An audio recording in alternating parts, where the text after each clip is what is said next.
We're live. Woo.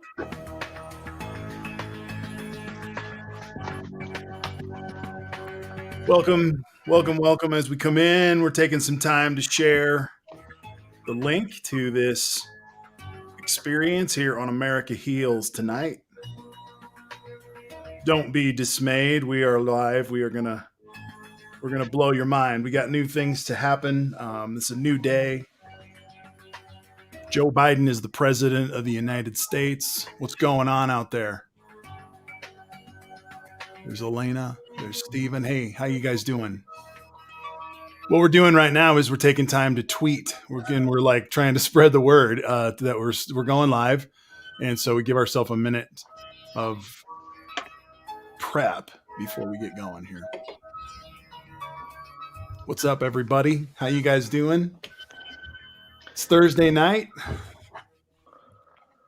little after 10 o'clock p.m. Eastern time. Let me get rid of this.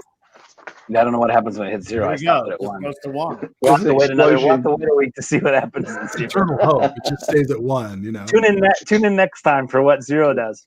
Take another game-winning shot. Yeah. Oh, welcome everybody. It is awesome to be with you. These shows have a cadence now where we're hitting this thing kind of in our lives every Sunday and then Thursday, and so there's so much that packs into these shows or this scope. I'd like to thank everybody for being here. Please push forward on sending out our links and stuff like that. We can use all the help we can. We are on our first time tonight on our YouTube channel, YouTube Live, and it's at America Heals Show. And the Google thing there is for our email is AmericaHealsShow@gmail.com. And if you want to send us show ideas, or if you want to send us requests to be on the show or communicate with us, that's a great way to do it. So we've got that piece up. It's live.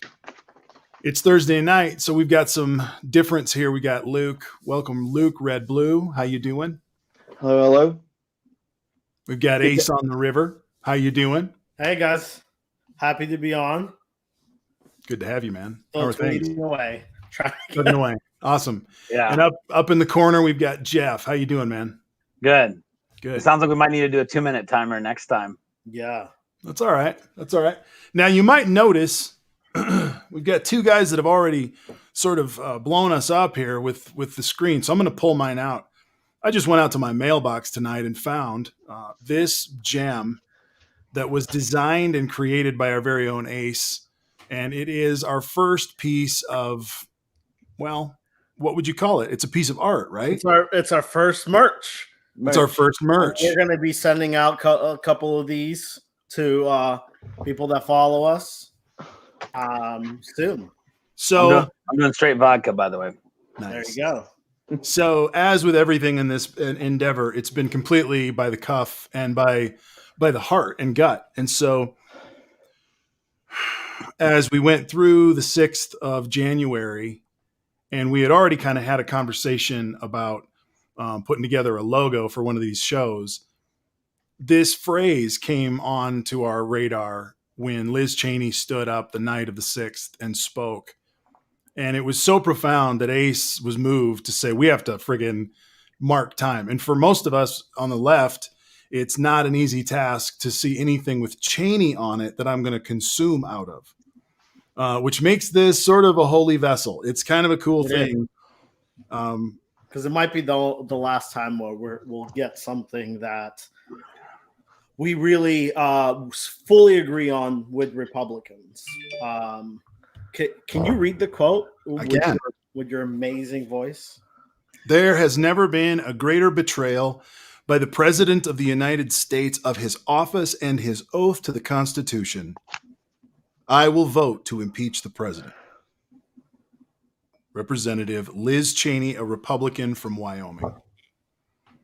So as we kick off tonight, I want to say congratulations, cheers, blessings. You're left out. I gotta get my cup now. God. He has it. He just didn't have it with him. He does have This is the power of live stream. It's live, man. We're doing this out of our house. This is what's awesome. It's live. Fill it with vodka real quick. Ta-da! There it is. Oh, we all got the tall. Look at us. We all got the tall. I like a latte, so it's nice to have a nice tall The mug. short version that's coming, and that'll Show your Cheney. Show your Cheney. Oh, there you go. Instead of 2 chains, we're 4 This Cheneys. is proof of the inclusion at America Heals. Yeah, That's right. Unity. We're all about good ideas. Because we can't heal if we don't get along. That's right. It's all about the good ideas. Doesn't matter who has We them. can't heal if we don't remember. And it seems that we, our brains, our collective brains, are quickly moving on to be forgotten about how incredibly vicious, vile, merciless, pointed, planned, supported attack this was. It was an act of war on the United States. Joe Biden, in his beautiful address yesterday, said it was we have to end this uncivil war. I'd like to explore that word tonight, that uncivil. What does that mean? To be living in an uncivil war, and how do we get out of it? But if there's any time that I will stand by anyone on the right who wants to be on this show or be part of anything we're doing, we'll push your name. And this is a name that I've learned. I have a lot of visceral reaction against this name. And I'm not her biggest fan, but she won the day of being the biggest American on the stage. She did. She said she didn't sugarcoat it. Right. That's what makes this we can't forget when Republicans stand up and don't sugarcoat anything, don't McConnell it, or they don't McCarthy it, where McCarthy went out there, sugarcoated it, added some things that we like, and then voted no. And then he's trying to walk it back. And now it's trying to walk it back. There's no patriotism for that. She went harsh, and she did the right thing, and we should remember that, and we should give her some respect. When people do the right thing, we're ready to, we're ready to welcome them. Why not? Yeah. Now, I'm sure she'll say something ridiculous in a couple of weeks, but I won't ever forget this. I think this statement it puts the whole Trump's presidency in a perfect end to it. That's how it ended to me. Mm-hmm. Yes. And to add to that, I feel very strongly that when people do the right thing, we have a habit. We have a habit right now of ostracizing people who don't belong to our team. We have this very, what I call WWE approach to politics currently. And when your guy comes in the ring, you cheer. And when the other guy comes in, you start hissing and booing. And, there's a lot of people in the Democratic Party who don't like the individuals who are part of the Lincoln Project. And we got over 80 million votes. It was comprised of a coalition of people that stretched across the political spectrum. And so it's just, to me, I don't think it's useful to just lambast the other side all the time. To me, that's what unity is, and we'll get into unity later on. But if someone does something right, they'll end up on a mug like this, and they get memorialized for it. If someone does something wrong, someone on the Democratic side could do something wrong or put their foot in their mouth, and we'll be sure to call them out. Because remember, we don't care if someone commits a crime. If someone commits a crime on the Democratic side, we'll kick them out. We're not afraid to do the right thing. I think that a lot of Republicans who decided to stick with Trump, when they found themselves in a sticky situation, when he would do something crazy, and rather than call it out, they had to look for ways to, wiggle out of it and explain it away. And that's not something we need to do, because we're all Americans. We have American ideals. As long as we're true to those ideals, nothing else really matters. When the last time I was in San Francisco, we went up, I don't remember what it's called, the Hall of Justice. What's it called, Zach? It's the Hall of Justice. It's not the Hall of, it's way up. It's a memorial of all sorts of soldiers. There's pieces of ships that were in World War II. It's one of those places on the coast where you just stand there and realize what happened in World War II, and it's a memorial. And next to it is a fairly small, but it's a statue. It's a Holocaust memorial that was pretty old. It was one of the first ones to be done throughout different parts of the country. And on the placard that it reads about how we cannot forget how this happened. We cannot forget what happened to create this process, etc. There were two words. It talked about that there was an equal guilt among the perpetrators of the Holocaust and those who held such cruel apathy that allowed the Holocaust. And I think that as Joe Biden comes in, he's preaching empathy. He's preaching love your neighbor, listen to your neighbor, give your neighbor a second chance. But it also has to be recognized that it's apathy that got us here, and there's a cruel apathy that has allowed the Trump thing to fester that cannot be forgiven or thrown under the rug until it's addressed. And so as Mitch McConnell even begins to sort of posture that he's going to, play this middle, and he's going to be a hard bargain in the middle, there has to become a clarion call. And I think it will happen based on evidence that we're all going to see. It's going to be laid out in front of us, and it's going to be horrifying to realize what has been happening under our skin. For some reason, the American forgetfulness now just wants to talk about this as a protest. It keeps the media keeps bending it towards protest. It was not a protest.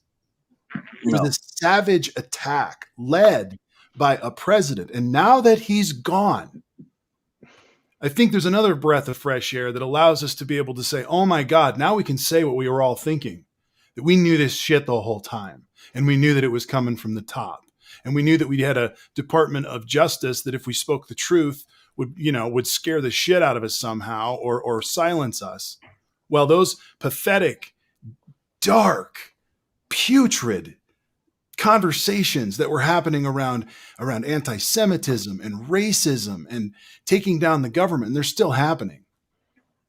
But they're starting to fracture already because it's just hate. It's always as fragile as a large group of people coming in and putting an end to the bully's reign. And it took the whole town to come in and put the bully down, and he's down and he's freaking out of here. God bless America. I had to just go on that rant because, dude, the game has changed now. We can now talk about the truth. The CDC can go back to work and not have to lie to us. Yeah. Like, I'll be done, but it's like there's just the whole thing is over. Yeah.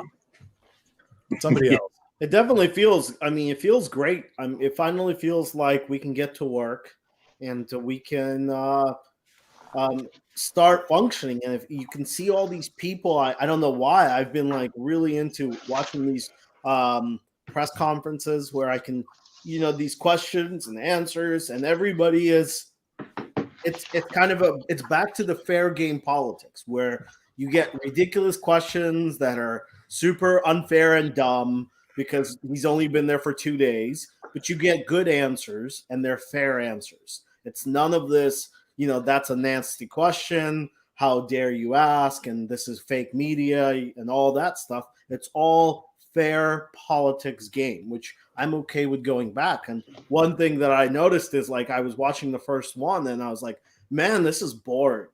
It's so boring. And it made me happy how boring it was because I knew there wasn't going to be some ridiculous thing about crowd size or whatever, travel bans, Muslim bans, whatever they want to drop on us. Ego feeding.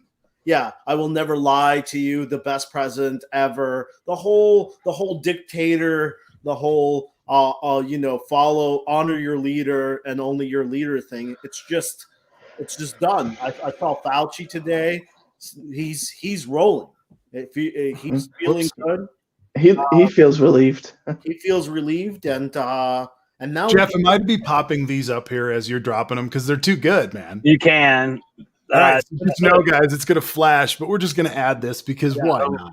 Elena Go ahead, Ace. I'm sorry to interrupt, dude. Elena said we should unify. It feels great. I feel like the country has now gone to where anxiety level a little bit lower. Remember how those those are awesome. And we got Bernie making it all over the place. Although we're gonna meme him all night. I have a little bit of a beef with some of the super. Some people didn't go because they were worried for their safety, but then Bernie Sanders went, and it was cold, and he went outside. I don't really get the whole not going because you're worried for your safety thing. We elect you, you got to go. The safety thing is if you are so worried that you can't stand in an inauguration with 20,000 troops, I don't like that concept. Bernie went, he sat there, he did his thing.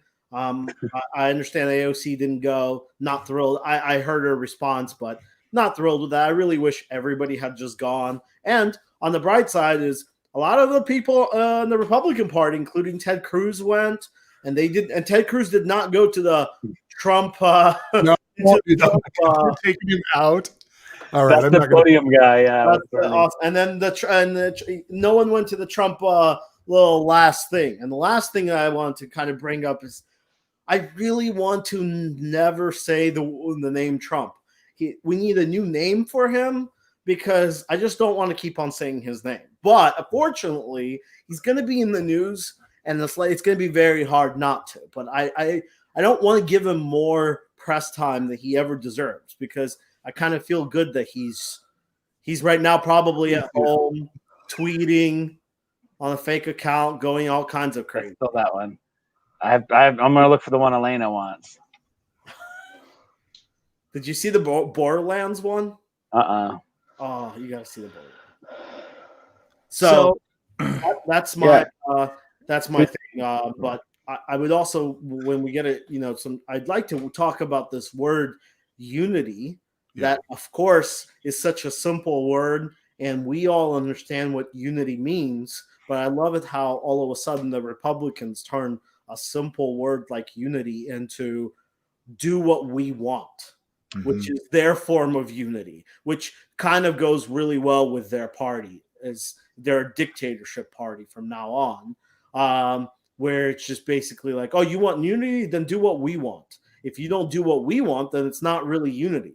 That is not what the word unity means. I don't have to do what you want for you to be, for there to be unity. That's you're just like that's you still be work that way. That's still you being my pimp. I still have to come and ask you. Yeah. And guess what? We don't have to. Because we aren't going to play. Yeah, and I hope that I think that in a couple of days or maybe a couple of weeks, I think that Biden's going to figure out that they're not this whole like we're going to work with you. He's going to realize they're not going to work with him, and he's going to have to push that gas and just go. Then you get into the whole filibuster, which we should definitely get into later because I have thoughts on that. But the unity thing is, I just see a lot of people on Twitter. Oh, what about all the unity? You got Trump, Biden already, wrote a whole bunch of executive actions that undoes Trump policies. That has nothing to do with unity. That's us not agreeing with what you did. We could still be agreeing on unity of we're all American citizens. We have to be good to each other. We don't call each other scum. We don't call each other words. I thought it was fascinating last night to hear them talk about the stimulus package. And of course, the criticism, I think it was from a Fox News guy or someone, certainly a conservative in the room, asked about, well, how are you going to expect to keep paying this and the debt and all of this? And her answer was just beautiful. She was like, well, I just don't know what piece of this package is it vaccines you want to cut, or is it making sure the police stay in power, or is it, and it was just, make an ass of you for even thinking about cutting this, if not adding on to it. Is such a different way of beginning to bargain. Before we leave inauguration attendees too, I'd like to add that about 2 years ago, there was this sort of, I don't know who said it first, but it circled around that the Dems didn't attend Trump's inauguration. Well, if you look, there's photographic proof that all the Dems of importance attended Donald Trump's inauguration. But then ironically, although that was a lie, Democrats did attend Trump's inauguration. Then Trump didn't attend, obviously, the next inauguration. So it's just another example. I mean, they just come up over and over and over of the right becoming what they claim the left is. Even in this scenario, a claim that's untrue, that Dems skipped Trump's inauguration. They say Pelosi wasn't there. They say all those things, and it's just untrue. You can see pictures of her third row, you know. It's not a – and by the way, how terrible did he look by not going? When He looks awful. Talking, he looks awful. Bush and Clinton and Obama talking, and Trump's not there. He looks so petty. So all terrible. He had to do was be the last one in and sit down and nothing else and be, let out. It would have actually I think it would have helped him so much because his bar, we all know his bar is like the lowest bar ever. If he wakes up and doesn't call you an asshole, you're like, whoa. So if he had shown up, I think he would have gotten like huge praise. Look at the president. Finally, he didn't even want to get that. I mean, when Tom Hanks goes, oh, there are presidents. We just kind of like, that's it. And you're not part of it. All right, let's stop and play a quick game. And I thought of this yesterday, and now I'm just thinking of it again. This is to the audience as well. Let's talk about the colors of the coats that were out there, because that was its own piece. Before we move on, let's do that because that was fun. Color of the coats? The different coats. There were all these different coats people were wearing, and like the fashion statement of those coats. You have them in question form? No, I don't. I'm just asking. Poet Laureate Jr. Jewel one was like the plaid thing. That was. We all remember that. The Poet Laureate Jr.'s coat was amazing. Yeah. Amanda, I just lost her last name. Gordon. Yeah. Amanda Gordon. Yeah. Her coat was yellow, bright yellow. It was perfect. Yeah. There was Michelle, a gold one that was really cool by one of the kids, I think. Then Amy Klobuchar, she had like an orangish one, I believe. Yeah. Michelle was wearing that. Michelle wore like a scarlet coat, right? It was great. It was awesome. There were some great coats. Yeah. Some of those clothes I don't understand what they're called. Like some of those sort of cape things. Hillary had on probably a cape. It was either a power suit or a cape. Those are the only two things she wears. She's a cape person. She's a suit, female suit, capes. Those are the two things. I thought everyone looked fantastic. The only jacket that looked odd to me was Katy Perry's. It was something Handmaid's Tale about it, and it's kind of scared me a little bit.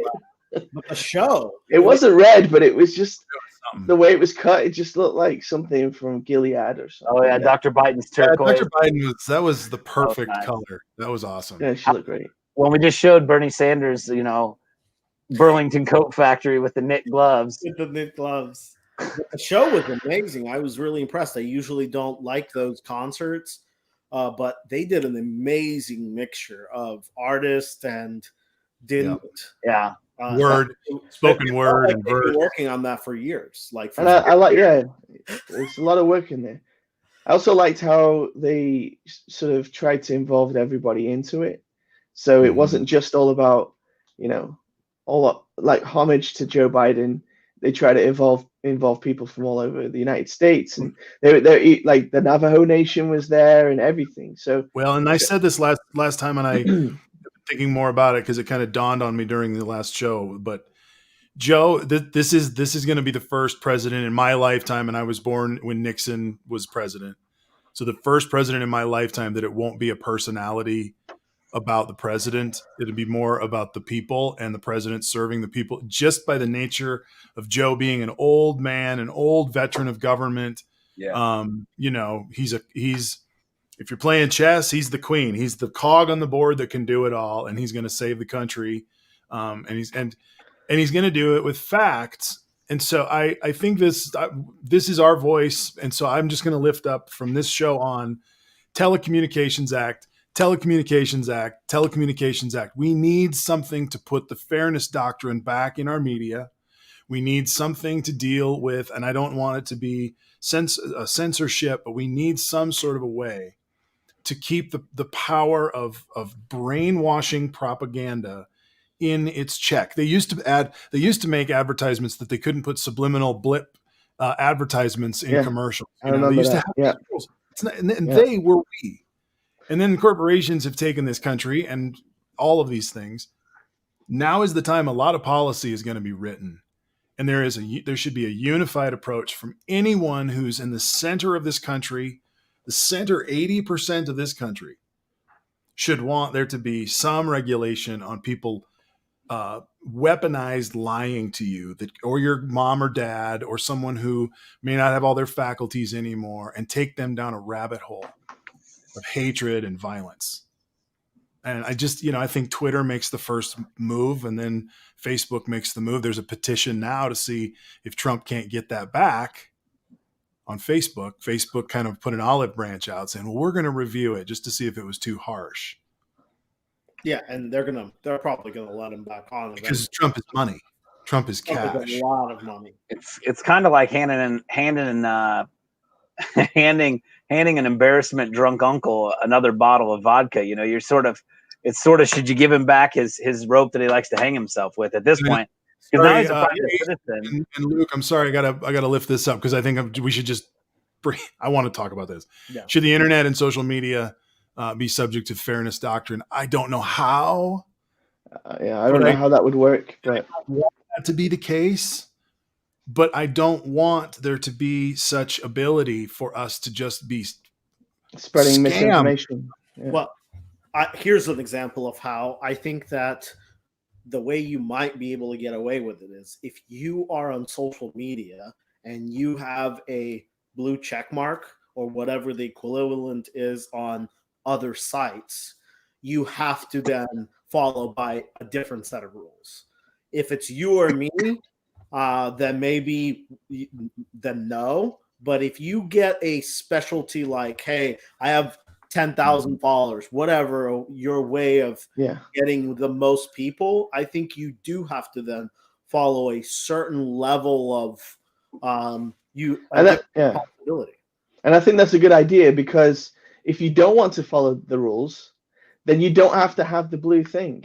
Can I, that whole freedom of speech, let's that kind of Ticker says tickle, and I highlighted it. That's the danger of this show. I understand the freedom of speech, but understand how freedom of speech in this country works. So no one's limiting freedom of speech. You can go on Twitter and you can say whatever you like, but if you have the blue little thing, then you are constrained a little bit to what you can say in terms of the fact that you've got to follow guidelines. Also, it's a private company, so it's not. This wouldn't really be censorship. But I just want to say that if you want to be able to say whatever you want, if you're Alex Jones, you can have 100 million followers and say whatever you want, but you got to drop the blue thing. And I think that these stars, they want to have that blue thing because it makes them look. They stand out in when they're tweeting on Twitter, for instance. And I've seen it like someone asked Jim Acosta yesterday, hey, how come you had to fly all the way to Florida only to be sent right back again? Because in the end, he decided not to talk to the press. And that seemed a waste of time.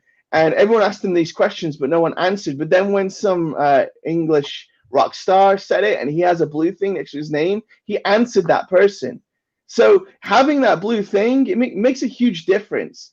Now, so if Alex Jones doesn't want that little blue thing there, then he doesn't have to. So no one's limiting your speech. You can say what you like, but you're just going to be held more accountable if you want to be at the forefront of something. And after all, it's a private company, Twitter. Shouldn't they have the freedom to protect themselves from this kind of liability of their platform being used to incite violence or something like that, or misinformation? It only seems fair. Another, I don't want to interrupt too much, but I want to throw this in there that this is where my head is. I'm thinking about this in terms of news and accredited news agencies and organizations that are able to utilize the word news. And that has become sort of a membrane that's really wide open too, because they're also on Twitter. But the New York Times still vets their sources before they drop a Twitter article because they're news. And I guess for me, that's where I get into the line of it's not about free speech. It's a matter of if you can call yourself the news or not. And, we should say that in this show. we are an opinion show. We Yeah. are not here as news. None of us have sourced anything this afternoon. The rare fact will be cited as a fact. We were mainly editorial, yes. Well, I interviewed my wife, but I'm just Good job. And But I mean, you guys know it's illegal to cuss on a CB radio, right? Hmm. I mean, so the freedom of speech isn't limitless, especially across all formats. I mean, you have a right to go down to your city hall and say what you want in front of the city hall. If it's libel, perjury, threatening, you may get arrested or sued. There's all these rules about free speech. So the real question to me is, has Twitter moved from a private entity that we all can choose to participate in, or has it become so large that there's an argument that says, if you kick me off Twitter, I now don't have a platform? The new town square is Twitter, and though it's a private company with the user agreements, if you kick me off Twitter, I now don't have any free speech. Now, obviously, that's not directly true, but I guess really, I think the first question really is what do these social medias represent? Because if it's a town square where we can all talk, then you'd have to allow more free speech. But even if it is a town square where we're all allowed to talk, you don't have to let people stand there and say, I'm signing up people to go, persecute this racial minority. You don't have to let the guy stand there and sign people up. Like, you can say, wait. We allow free speech, but you can't form a mob here. Like, that's not allowed. So there's always going to be restrictions on free speech. And I don't personally, my stance has always been that there's a contract, a user agreement, and Twitter doesn't have to let you borrow their megaphone to yell hateful things. But I know the counter argument is getting stronger and stronger that all communication is happening on Twitter. So if you kick someone off, you're effectively silencing them. No, I know, but Twitter's silencing them, not the United States Congress or the government. And by the way, I just checked. OAN has that blue thing next to their name. So if OAN wants to have that blue thing and look formal and look like it's part of the established, a formal media outlet, or get a credential to go to a press. Credential, then you can drop that blue thing and you can put out your filth. But if you want to look like a serious network, you probably want that blue thing there so that you look like one. In which case, you're going to have to abide by some rules. Or they make a new blue thing. They have a blue thing for average people, and then the news gets a news thing where you have a special logo, and that means you have to go by certain constraints. And the whole freedom of speech argument, it always gets thrown out there anytime people go, oh, it's my freedom of speech. That is not how freedom of speech works. You don't have the right to say anything to anyone, and you can get punished for that. Freedom of speech works against the government. I can go and say something to the government as long as it's not threatening and I don't get locked up. That's freedom of speech. Me saying something on Twitter on a private company and then getting kicked off has nothing to do with freedom of speech. That's a different form. And people always mesh this together because they go, oh, you're disrupting my freedom of speech. That's not how that law works.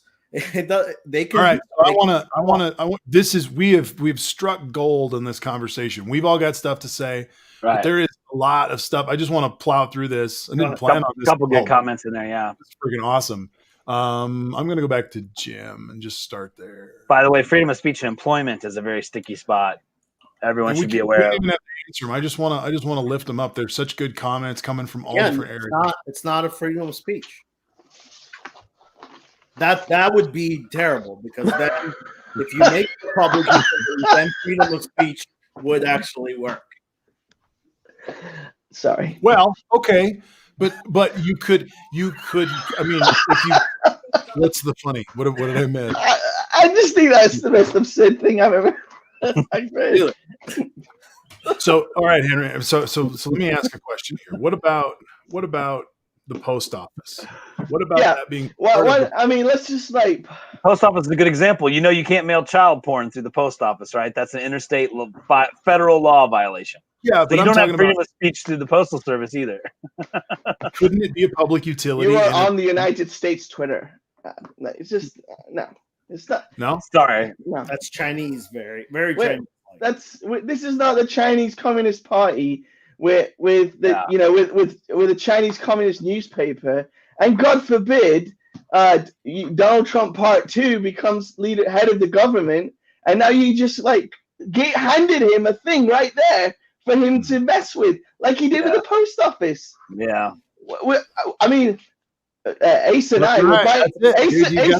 Ace and I were biting our fingernails just before the election because we thought that this guy had just smashed up all the sorting machines at the post office, and that they had found a way to undo the Democratic vote, knowing very well that the majority of Democrats will stay at home and will recognize that there's a pandemic going on, and won't be very interested in going out personally to vote. So they'll be all mailing their votes in and everything else. And then Donald Trump thought, oh, I know, I'll just wreck their ability to get their votes in. And there was a time there where I was like, oh my God, what have we done?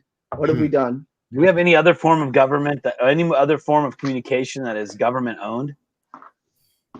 No, we shouldn't. Well, I mean, they're regulated, but they're not government owned. There's regulated. So, like, the FAA regulates the way things operate on airplanes and all these sorts of things. I mean, other forms of Twitter, you don't have to be on Twitter. So it can't be a utility anyway. It's not that much. I mean, that's the only argument that I can see that says you shouldn't have banned Trump because this is now the town square. Even though it's privately occupied, even though it's owned by a private company, you can't block a public figure. But I tend to disagree. I tend to think if you violate the terms and conditions, then you violated. Sure. And I'm sure he was warned. I'm sure they didn't just surprise him. I saw that. Imagine the field day the conservatives would have. If our leader was proposing to nationalize Twitter and YouTube. Good God. The interesting thing is, Jeff, I agree with you, but I think that argument only works when all of them are blocking him. Then he has a point. So if he can't get on Twitter, YouTube, Facebook, Instagram, then it does become a bit of a problem because he essentially can't do any type of communications. Well, as was immediately covered by all the media, he could have sent anyone to the podium. He could have walked down to the podium in the press room. Well, no, as a private citizen, though. But I mean, he could walk down to the press room at any time and preempt all kinds of programming and stand there and talk all day if he wanted to. Correct. So I think as a private citizen, I'm assuming he can call up Fox News. But let's not forget how many times he broke the terms of service. Yeah, it's not like they just kicked him off. This guy, day after day after day after day, was being flagged and being told, please don't do that. Please don't spread misinformation. And he just kept pushing the envelope. It was probably the first time in his whole life he's actually been held accountable for anything. Yeah. And let's not forget, Donald Trump decided that he wanted to get rid of TikTok. That's the government getting rid of something private. That was the arm of the government reaching in and taking something away. And no one said a damn thing. We're just talking about Twitter, a private company protecting itself from the liability of having a platform that can be utilized to spread hate, cause violence, ostracize people. So what's the line tonight or today? The memo went out from either FBI or DOJ that they're going deep into investigation of the planning and the action going on Parler. So.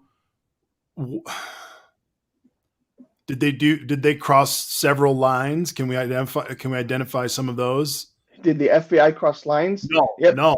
Parler by hosting that stuff crossed certain lines. Okay, here's my thing on Parler. Before Parler got shut down, one individual. Let's see if I can remember who it was. It was the lawyer. It was the lawyer. Ace, tell me the name of the lawyer from Georgia. What was the name? It was Lynn Woods. Lynn Woods said that was it that Nancy Pelosi or someone or Mike Pence should be drug out and shot by a firing squad. So Parler had an opportunity at that moment to address that. They said, well, we deleted his comment. That's not enough to just delete his comment. That's a bridge too far, I would say. That should get you a ban or get you removed for at least some period of time. He just said that this government official should be shot by a firing squad, for Christ's sake. So they demonstrated that they aren't capable of monitoring and keeping shit together. And so Amazon, who was hosting them, said, well, we're not going to hold the liability of you morons putting that out in the atmosphere. We need to protect ourselves and our right as a private company. We're not going to host you anymore. Sorry. And who would? I mean, would you guys continue to rent out a space in your home for people to get together and plan robberies or something? I mean, come on, it's ridiculous. Right. You wouldn't. They ruined it themselves by their own lack of due diligence. And don't forget, we really have to be calling this what this is a terrorist attack. That no other word describes this. I think even insurrection, we should just call it a terrorist attack. And if YouTube or Twitter had a huge form of Muslim or extremist on there, and they were planning 9/11, and they told us that they were going to hijack a whole bunch of planes, and then they did it and streamed it live, I think we would all be very, very shocked, and we would say Twitter needs to do something about this. And that's exactly what happened here. There's really no difference between this and that. Actually, the only difference is 9/11 was fully successful, and this one was partially successful. But all the ingredients were the same, right? Extremist. People died. There was car bombs. There were pipe bombs. There was a plan. And the part of what Marty's going to talk about is we're starting to find out that this was a much bigger plan, and there may be generals involved, military figures involved. And then that becomes a true coup, because now you have a person that was trained all of his life to lead and plan things. So, of course, we're talking about Flynn's brother, who received or was in on the phone calls, 6 phone calls that came from the Capitol while the siege was happening. Michael Flynn, of course, is a convicted felon who lied to America. He was a traitor. He's convicted. He has been pardoned. And his brother was also in the military, and obviously got appointed to the Pentagon post just right before the siege. He was in place to take this phone call. He was put in place to take this phone call. Let's just call it what it is. They were incited in the morning. They were roused up. They were told, "This is the March to Save America," was the title on the top of where the former president spoke, and his thugs spoke. And then they were led across, and we see that there's correspondence. We see that there were selfies taken. We see they were let in, or they beat up cops. They were going to kill our government. They were going there to kill our government. And I say it that way specifically. They were going to go through the individuals. They were going to ruin it. They were going to kill them. And then they were going to look at Trump, and he was going to tell them what to do next, because they hate America. They hate, as Mike Pompeo's last piece from the State Department says, that multiculturalism is not an American ideal. This is a country that was literally built on the backs of indigenous people and people of color and people from Africa who were turned into slaves. Italians, Irish, like Pompeo family. Pompeo's really many others. Yeah. The fact that somehow it's cool to call multiculturalism some sort of authoritarian movement is the most asinine. The only reason you fear multiculturalism is you're either a white supremacist or you enjoy white privilege, and you're fine with it. You want other people oppressed, because only acknowledging the oppression of other people, it only hurts if you want to maintain superiority. That's the only reason you wouldn't want to have Indigenous People Day instead of Columbus Day, or celebrate the Navajo Code Talkers in their own glory. And the only reason you don't like the idea that America is multicultural is because you think you're special because you're white, and you're not special because you're white. You've got a lot of advantages. We're going to stop the traffic. Matty Boy doesn't understand something. Yeah. He's missed a few things. Yeah. Donald Trump was the president of the United States who got rid of our pandemic response team with enough time for people to write books about it. Was briefed on our situation with coronavirus, knew exactly what it was, and chose to do nothing. And we know the story. Today, we find out literally as Joe Biden hands America a thorough and thick plan that there wasn't even a plan to get rid of or to get the vaccines out. There wasn't even a plan. And so you're going to tell me that unemployment rates from 2 years ago are something that I should remember and recall as something that's great? He's responsible for all the loss of jobs. His actions are responsible for 400 million or 400,000 dead people from COVID. He's responsible for your couching your mind in ignorant bliss, believing that it didn't matter what he did and that there was no effect given. It's an ignorant bliss that puts it in your head that you don't have to wear a mask and that other people who do are cocks or drink blood of children. So I'm leaning into this tonight because it's over. Your guy is done. Your infrastructure of media is a wreck. You're a party without a platform. And now the head is cut off of that beast. And the rhinos are going to live a lot longer than the Trumpos. That's the end of my sermon on that. Luke, I'm going to lean into you for a second. Do it. Take it. Go. Okay, so one thing that kind of, frustrates me a lot and gets me really thinking about the events recently. I think about an event that happened in the UK, 7th of July 2005, sometimes called the 7/7 London bombings. So in 2005, I think it was 4 or 5 individuals. They got on some buses and some subways and they let off some bombs. 56 people were killed, 784 people were injured. And it was the way it's explained is that it was Islamic terrorists. The one thing that shocked me about it was at least 4 of the 5, I believe, they were born and raised in England. In fact, 2 of them were born the same year my brother was born. And I thought to myself, wow, you spent whatever it was, 25 years living in England. And at the end of it, this is what you wanted to do. This is what you decided to use your time to do. You wanted to get on a bus and blow it up.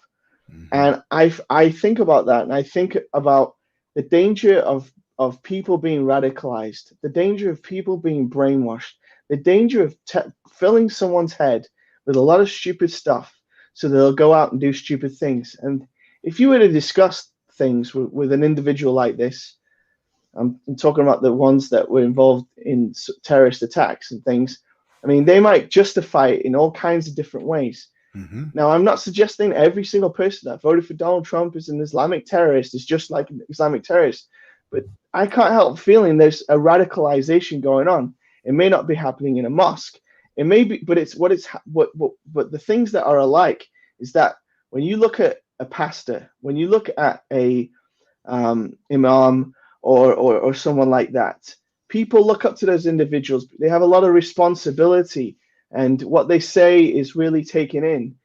And people in power need to be held responsible for the things that they say, because people take their word for it. You're hearing now how many of the defense of some of the individuals who are being held responsible for what happened in the first week of January are saying, well, the president told me to do it.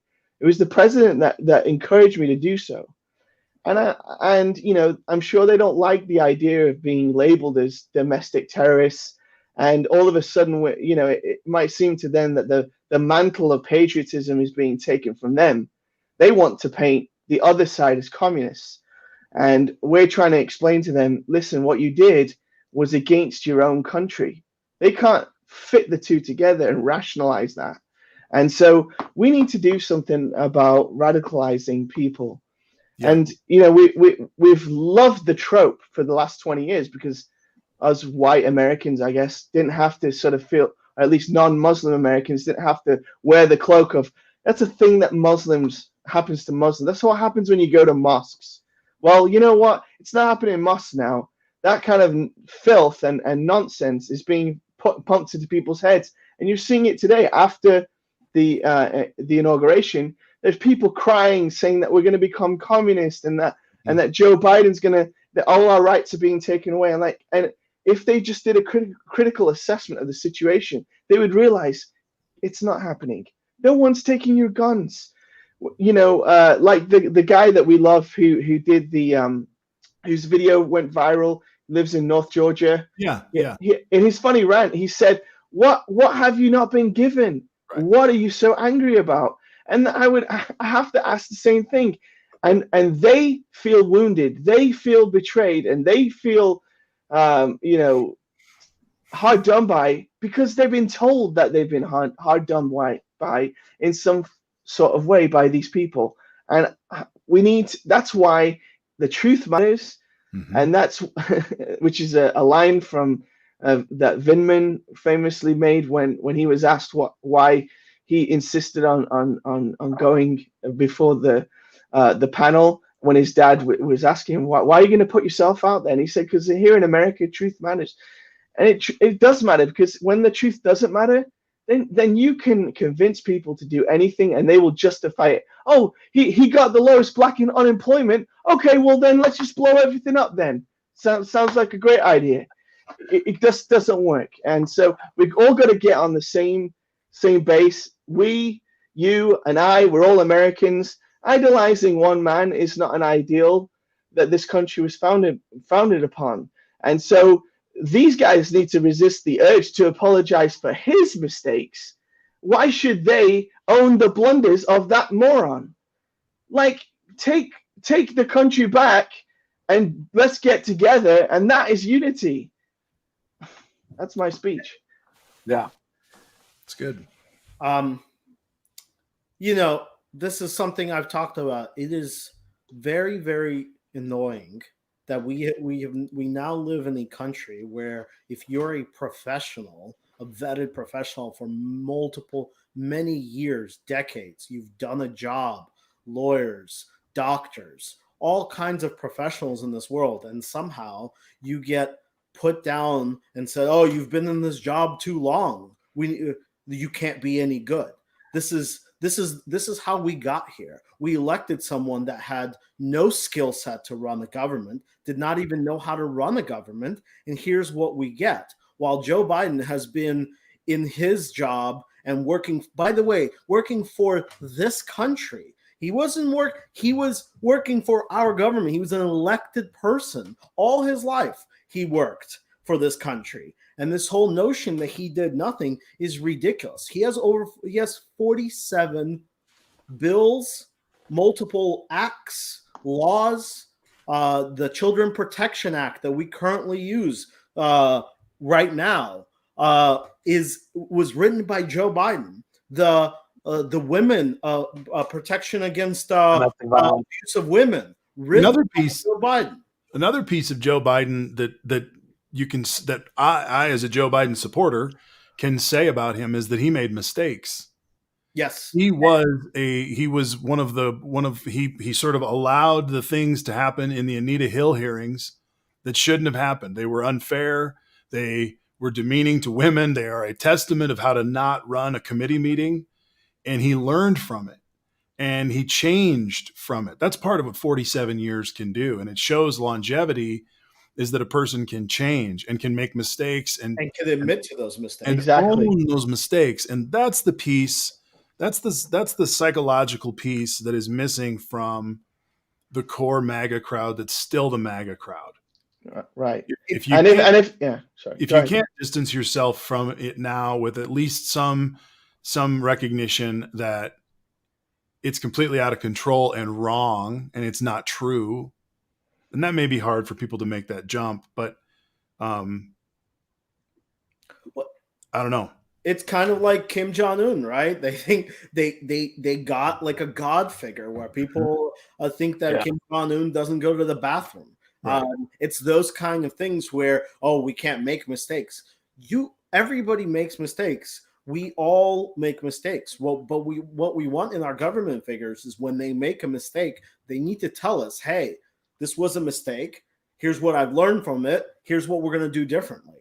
What we don't want is someone that just always makes mistakes, never admits to it, and then keeps pushing down on the same mistake he made over and over and over. He started with the no mask thing, and he realized it was a mistake. And instead of going back and going, maybe that wasn't, and pushing down on more masks, he just pushed down on the same mistake and made it worse and worse and worse. And one, I know we kind of passed it, but this whole, what you're going to hear is this news that you brought up that we found out that there was no plan. Right. Republicans are going to tell you, oh, but there was a plan. This whole thing is, even Fauci said there was a plan. The plan, the no plan is what they're talking about is the government had no plan for the government itself to distribute the vaccines. Shots in people's arms. They had zero plan for that. They even said to us that they were not going to do it. The only thing the government did, and it shouldn't shock you that Donald Trump would take a hard process and take the easiest piece, is purchasing the vaccine and then telling the vaccine company where to ship it. Which, by the way, they fucked that up too because they weren't paying the vaccine companies either. Right. But That's right. regardless, Typical that's Trump. all they did. They said, here's the first step. We're going to pay Pfizer. We're going to tell Pfizer where to ship it. And then we're going to take those and we're going to ship them to each state. And then once the state, we're done, guys, here's our plan. While telling the public, what happened to where they told the public that we were going to have, we're going to use National Guard and FEMA and all of it. None of that. Boy, that 60 Minutes episode warmed my heart, man. When I saw how the federal government was going to take care of it, yeah, I was sure that it was going to work. And then come to find out that was all bullshit. So when you hear there was no plan, that's what wasn't there. They were never planning on having the government with the most amount of power do the harder part, shot and arms. What they should have done is they should have just gotten the National Guard and FEMA and set up huge mobile clinics, and I could just drive by. They give me a shot, and I can move on. But they didn't do that because that would be hard, which means there was no plan. Because I've already heard that argument. Because they always like to use Fauci's words and go, see, he said there was a plan. Yeah, there was a plan on how to get the vaccine. There was no plan on how to execute the vaccine, which is why we're so behind. The 30 million vaccines, we're only up to 17 million. And now they're saying that a lot of people are not going to get their second shot, which is a problem. So I have my shot coming up in 2 weeks. And I am a little bit worried I won't get it. Now, I've been promised that I would, but I don't know.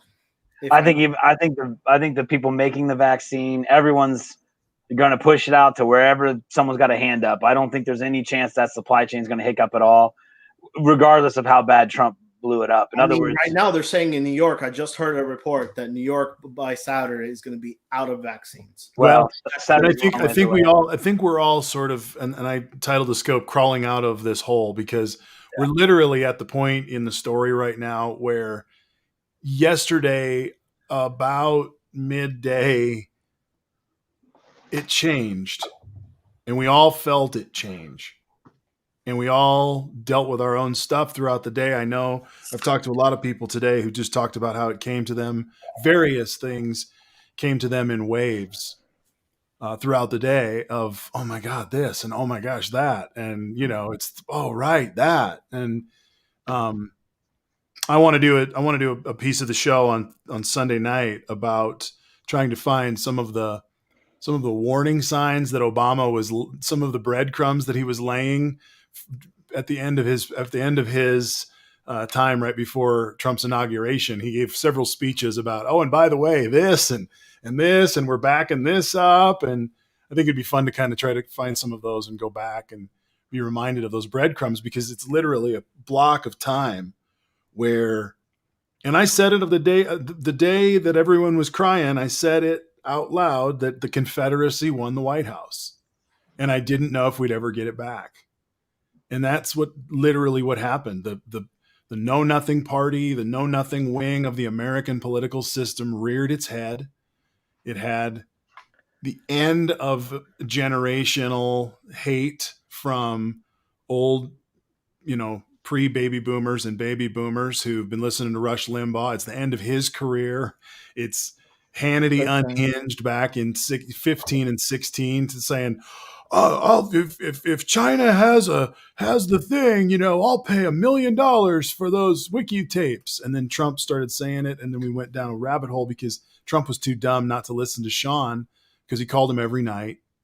Sean Hannity is no longer our president. Donald Trump was the little puppet meat hand of him. It's a game changer, and I think the Republicans don't really know what to do. The Democrats do know what to do. I'm beginning to learn that they really did quite a bit of postmortem after Obama and recognize that we're not going to fuck around.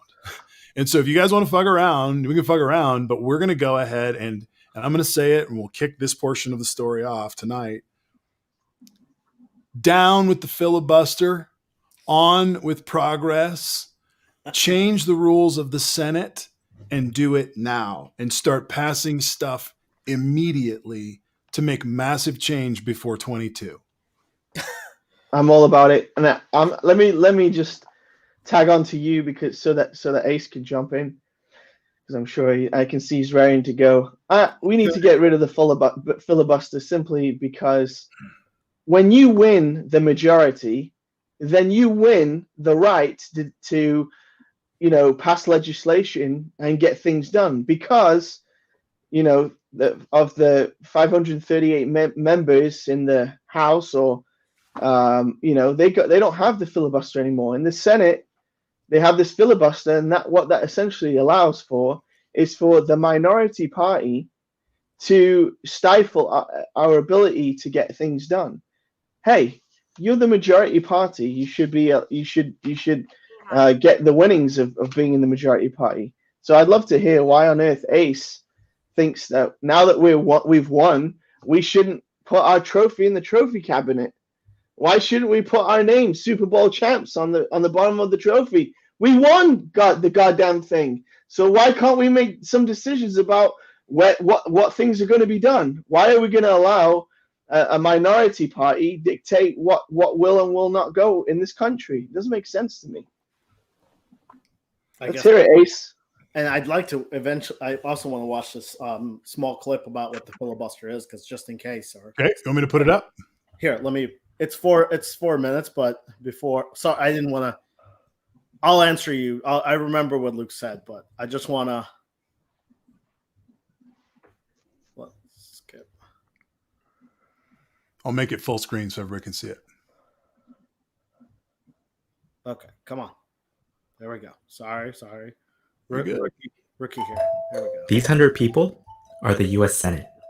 They pass laws. They vote, and when a majority says yes, it passes.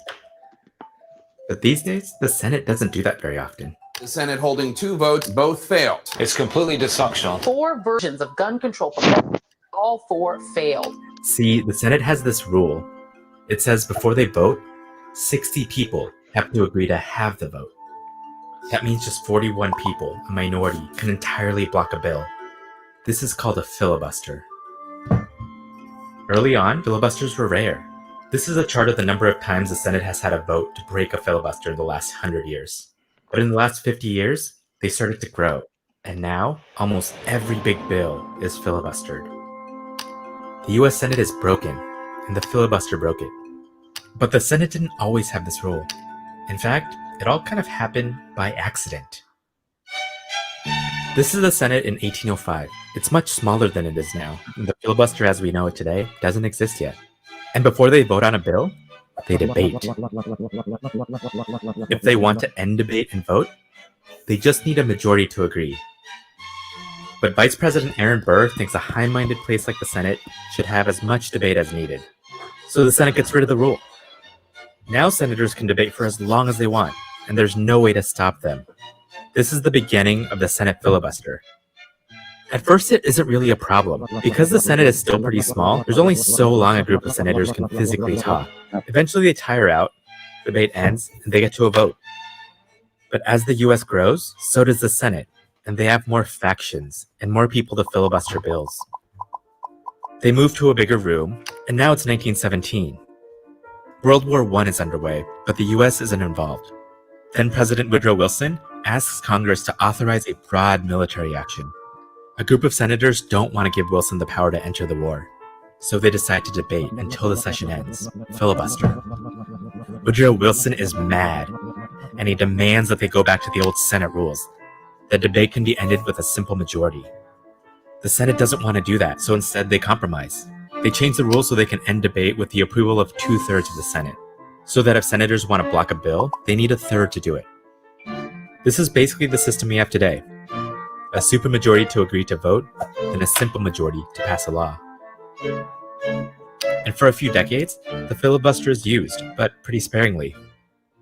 Then in the 1950s, the Senate starts to consider civil rights legislation, and Southern senators really hate this. But they don't have the votes to actually defeat the bills, so they start using the filibuster to block bills. Here's South Carolina Senator Strom Thurmond. He looks tired because he just filibustered the 1957 Civil Rights Act for more than 24 hours. These filibusters are painstaking, and they block the Senate from actually doing work. The majority leader at the time, Mike Mansfield, doesn't like this. He's okay with needing a supermajority to pass things. What he doesn't like are these long, pointless speeches. So he makes a change. He skips the debate and goes directly to a vote to see if there's a supermajority to end debate. This means if senators want to filibuster, they don't have to stand up and talk. They can just threaten to, as long as they have the numbers to block a supermajority vote. This makes it way easier to filibuster. And the number of filibusters grows. In the mid-70s, the Senate changes the threshold needed to filibuster. Now instead of 34 senators, you need 41, but it doesn't make much of a difference. And then around the 2000s, senators in the minority start to realize something. They can gain more politically by fighting than by cooperating. So they filibuster everything the other party wants to do. That's what leads to this spike. Now, almost every big bill is filibustered. Finally, in 2013, the Democratic majority makes a change to the rules that says the filibuster no longer applies to certain confirmation votes. In 2017, the Republican majority makes another similar change. Both times, it feels like a huge deal.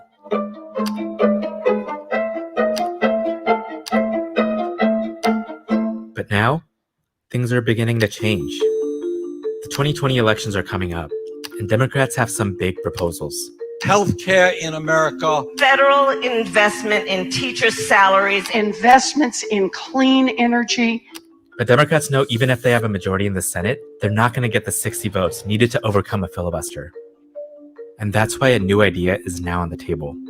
Would you urge the Senate Democratic leader to get rid of the filibuster? I think we have to have that on the table. To get rid of the filibuster. Get rid of the filibuster. Getting rid of an old tradition naturally feels radical. But here's one more story about the filibuster. The Senate is only one half of Congress. The other half, the House of Representatives, also used to have rules that allow the minority party to filibuster bills. Then, in 1888, Republicans won control of the House, but the filibuster rules kept them from actually passing anything. It was like the election, and ultimately the will of the people didn't even matter. So, they got rid of it. And the reasoning was pretty simple. If the party that loses an election can block the winners from doing anything, what does it mean to be a democracy?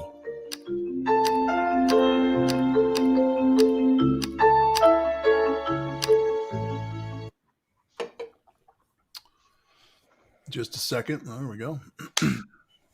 So I watched that video, and although I know it's Vox and some people don't like it, I thought that was a great video because not everybody kind of knows how that works.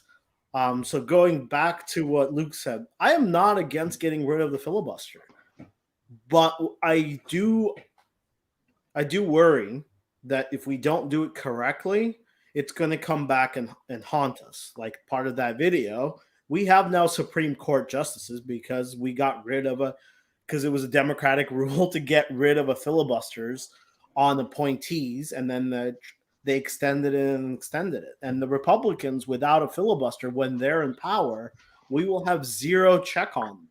So my way of preventing getting rid of the filibuster, I would put in one thing you have to do. You have to do it. And this is what the majority leader needs to know. He should be whipping votes right now on two things. One is we're going to get rid of the filibuster. And two is if we get rid of it, within 2 years, we do one thing. We do DC statehood. You have to do that because you have to stack it for you. Because if you lose it and in 2 years, you're done. They'll filibuster. That means whipping votes. Whipping votes means the personal one-on-one phone calls and conversations that actually count the votes. Where are you at on this vote? I need to know where you're at tonight. And a lot of times they don't live in that universe. They debate, and then there comes a time where usually it's an appointed person who's a whip goes around and says, "All right, I'm here to know," and then you kind of have to play ball. So, but you have to whip both because if you don't do that, then Joe Biden's presidency becomes 2 years long. And that's it. And then they win in 2 years. And now you have a Republicans in control without a filibuster. And the Democrats better hold back. So there are I don't disagree with you, Ace, on your reasoning, but I also think that there's another piece to this, which is the ferocity of the crowd of the terrorists who took over the Capitol. The ferocity, as you hear that roar, was a ferocity that they were willing to engage their political agenda with.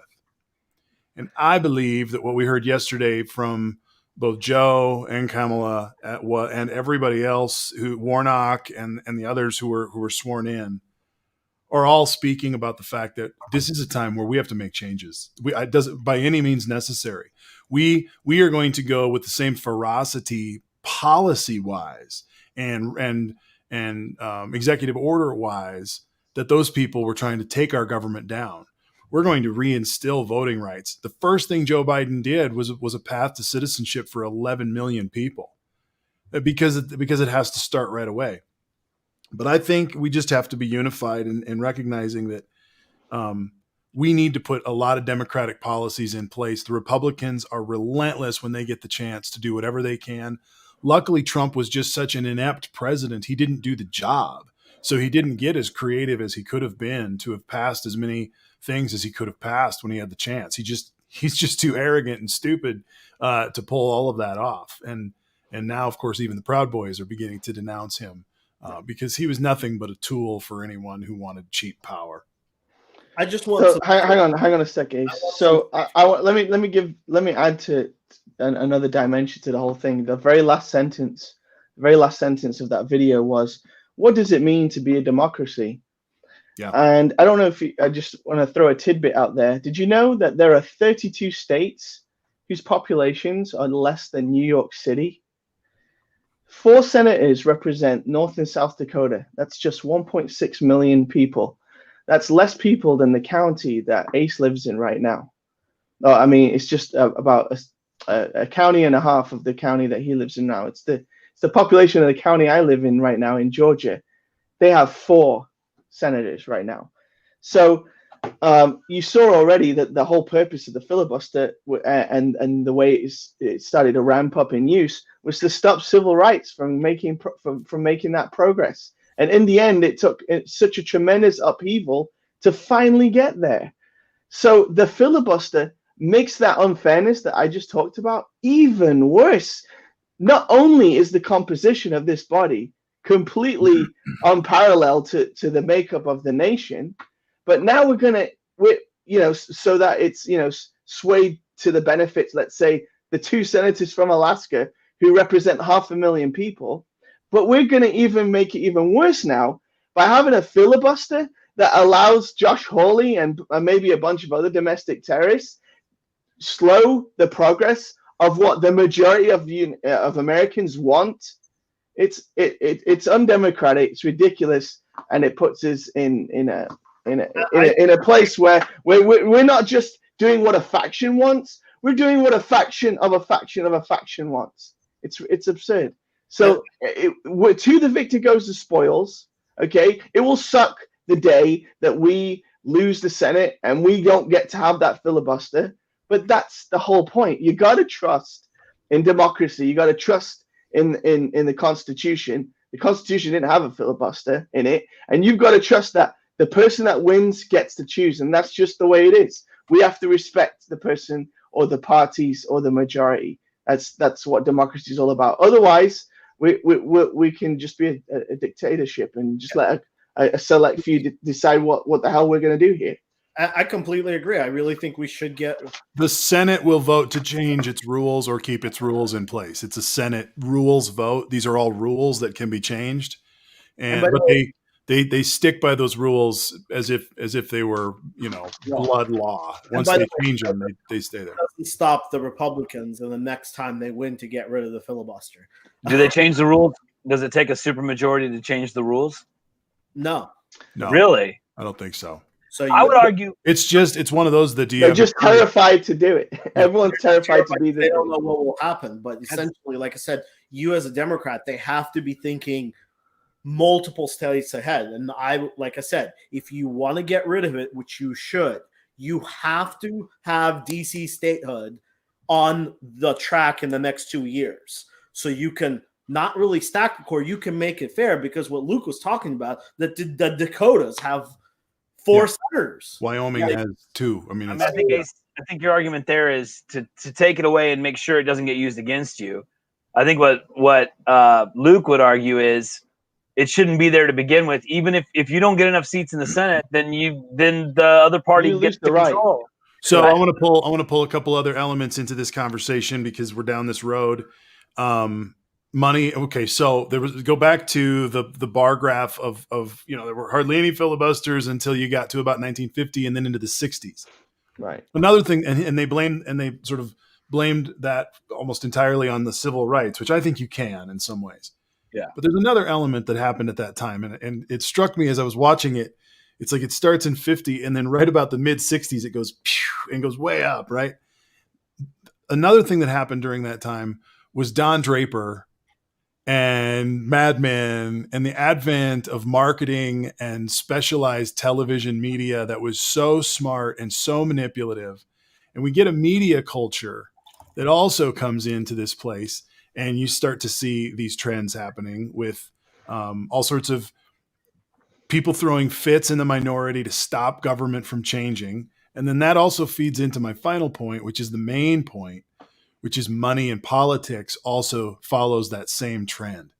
And so one of the reasons why the Republicans and the insiders can look at each other with a wink and be like, are you sure you want to pull that freaking ripcord? Because once we pull it, it's wide open, is because they all know that it's easier to get nothing done and continue the money train of politics when we know that there were $16 billion spent on this election, $10 billion on the 2018 election, which was an off-year election.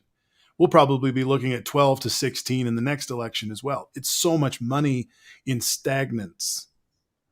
And so when Joe comes in and he knows that his only political move, and anyone's political move on the left, is to move the ball, I think we're past the point of negotiation of whether or not we not only pull the trigger on the filibuster, but we start pushing the agenda. Don't take 2 years to get that immigration thing passed. Get it passed next week. Let's go. Yeah. And, hell yeah. And, just to back up, and I'm going to take Luke's idea completely, steal it. But we brought this up a couple of times. Did we all notice that there were no gun ads? Like 0 gun ads during the election. Usually we're overrun by gun ads. And all of a sudden we see the NRA file bankruptcy. And by the way, the politicians weren't talking about gun rights all that much either. Can we just put 1 and 1 together and go, maybe because the NRA wasn't pumping them full of money going, you better talk about gun rights. All of a sudden the money left and you don't have that many people. Even Donald Trump didn't even talk about guns because the money wasn't coming in. I don't have direct proof of that, but it does kind of all go together. NRA has no money. They don't pump anything in. None of the politicians are talking about real guns. No one really talked about it. And the people. Jeff, what do you got over here? Should I be popping something up? No, don't pop it up. I was sorry. noticing that 1955, that was the year we hit our third black member of the legislature. Hey, Yeah. I have also been. I have something I want to ask. And then 1956 was when, Georgia added the Confederate flag to its state flag, and civil rights got worse and worse and worse. And I think there's an argument to be made that the change for civil rights was probably worse and more bloody because of the filibuster, because they wouldn't allow for what the natural progress that the majority of the nation wanted, but because of this dense pack in the South, they perpetuated something, and they made that sort of progress a hell of a lot more painful. Maybe if there hadn't been a filibuster, it could have been a more orderly and quicker sort of transition, but instead it was more wrought because of the damn filibuster, giving energy and oxygen to a fringe group and their hateful ideas, led by Strom Thurmond. I'm sort of surprised that a filibuster can be a hard stop. Like, I guess when I thought of filibuster, I thought of it from the speech standpoint, the dragging time. In other words, the only reason I would think you'd have a filibuster is you're in an organization, you don't want 50+1 to pass rules and changes. You basically want a possibility that people kind of go, some of us are concerned, and you say table it for a week. I'm very surprised that you can just be like, some of us are concerned, and like that's it. It doesn't even progress. That definitely surprises me. That wasn't my understanding of filibuster. Because if anyone here has run Robert's Rules of Order and parliamentary procedures in any organization, I mean, let's say we're debating a bill, a rule change to our organization, and Ace and Luke are just going back and forth and back and forth and back and forth. At some point, I get on the discussion docket. I stand up. I say, I'll call the question. Yep. We vote. We vote, and if 50%+1 want to go into a vote, we go into immediate vote. If it passes, it passes. If it fails, I think you usually have to wait for the next meeting. I don't believe you can bring it right back up. But, it's surprising that, Ace could then just go, well, I'm still objecting. And we just, okay, well, we'll just do this indefinitely. It's kind of a consensus rule, which is weird. Well, and it's something culturally, it's a shape change in culture, which I deal with a lot of. But if you remember, some of you might remember back in the 80s, North Carolina used to do a thing when they would get way ahead of a team in basketball. They would play the four corners, and they would put four guys in the corner and one in the middle, and they would just throw it, and the guys would run over to try to block them, and they would throw it over their head, and they would kill 7 minutes before they had a shot clock. They do it in soccer. Yeah, they do it in soccer too. Yes. Yeah. The four corners sucks. Yeah, sucks. Four corners is something that you can legislate out of a game to say you can't do that. And so they built a shot clock. They did some things to try to get around it. Right. So that's also what the filibuster ultimately is. It's saying, oh, we're just going to run out the clock. It's literally playing four corners as a minority to kill progress. And the hard thing is watching those videos yesterday and listening to the prose that was written from the different presidents, is that we are still trying to realize the very attainable at the time in 1960 dream of John F. Kennedy. And the Republican establishment has cut its legs out every single chance it gets for all of those years. And so Joe, with his 47 years that a lot of people like to cut him down with, he carries that memory with him. And he knows that this, and Elizabeth Warren, I saw her today, she knows, and Bernie knows, this is the last chance we have to save our democracy. And it's not just in saving it from Trump stealing our election, it's from instilling something that's going to change how people understand their government. Going back to addressing the lie that Ronald Reagan has sold so many people, that the enemy of the state is the government, the enemy of you is the federal government. And it's simply not true. And so that's where we are. I think it's by any means necessary, just like that radical terrorist mob that tried to overthrow our government with the tenacity they have. We need to pass laws. Don't look down. Yeah. No, 100% agree. I agree. I mean, government does not have too much power. The government has been gutted. The government is wounded. If you're a patriot or a person who thinks that about patriotism, you have to understand that our government has been shellacked by howitzers against our security and our intelligence, against our computer systems, against our position in negotiating around the world with our allies. Wake up. Yeah. I think big business has too much power in our system. There's someone in the comments saying that government has too much power. And I would say no. Private enterprises, particularly big corporations, have far too much power. I don't want to take away their ability to be successful. I don't want to take away their ability to, accomplish, what they want to accomplish each quarter. I just don't want them influencing the government to the degree that what they want comes first and what we as individuals comes second. And that just keeps happening over and over again. And that comes back to the point that I've often made, and Ace put forward a second ago that I'd made before, is that you see the NRA, they don't have that same influence. I mean, the NRA, let me just point out, I say the NRA and you're thinking, but that's just a political PAC or organization. No, it's basically a cabal of all the of gun manufacturers who pay into this lobbying group, who then turn around and tell politicians to make things easier. They're just trying to sell their widgets, and their widgets are guns. And if people get harmed, be damned with it. They don't care, and that's just not responsible. I'm a gun owner, and I'm quite comfortable with the idea of having more responsible gun ownership, and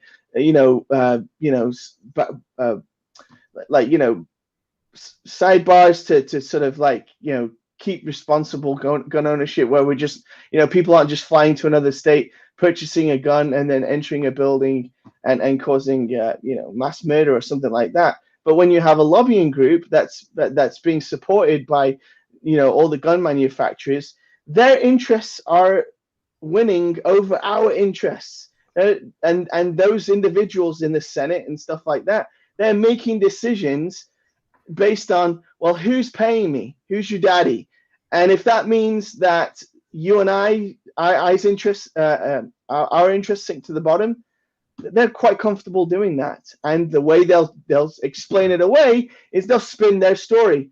Oh, they want to take our guns and blah blah blah and everything else.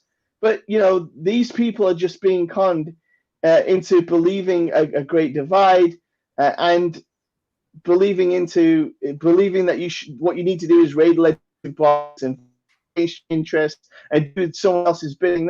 It just doesn't make sense. So I think if we can do what we're talking about right now, so that the desires of the American people come first, then I think the government's doing what the framers wanted it to do to begin with. And one of the ways that they sold us, and I lived back in that time in the 80s, where they sold us about that Reagan story, that the worst thing you'll ever see is the federal government showing up saying, "I'm here to help."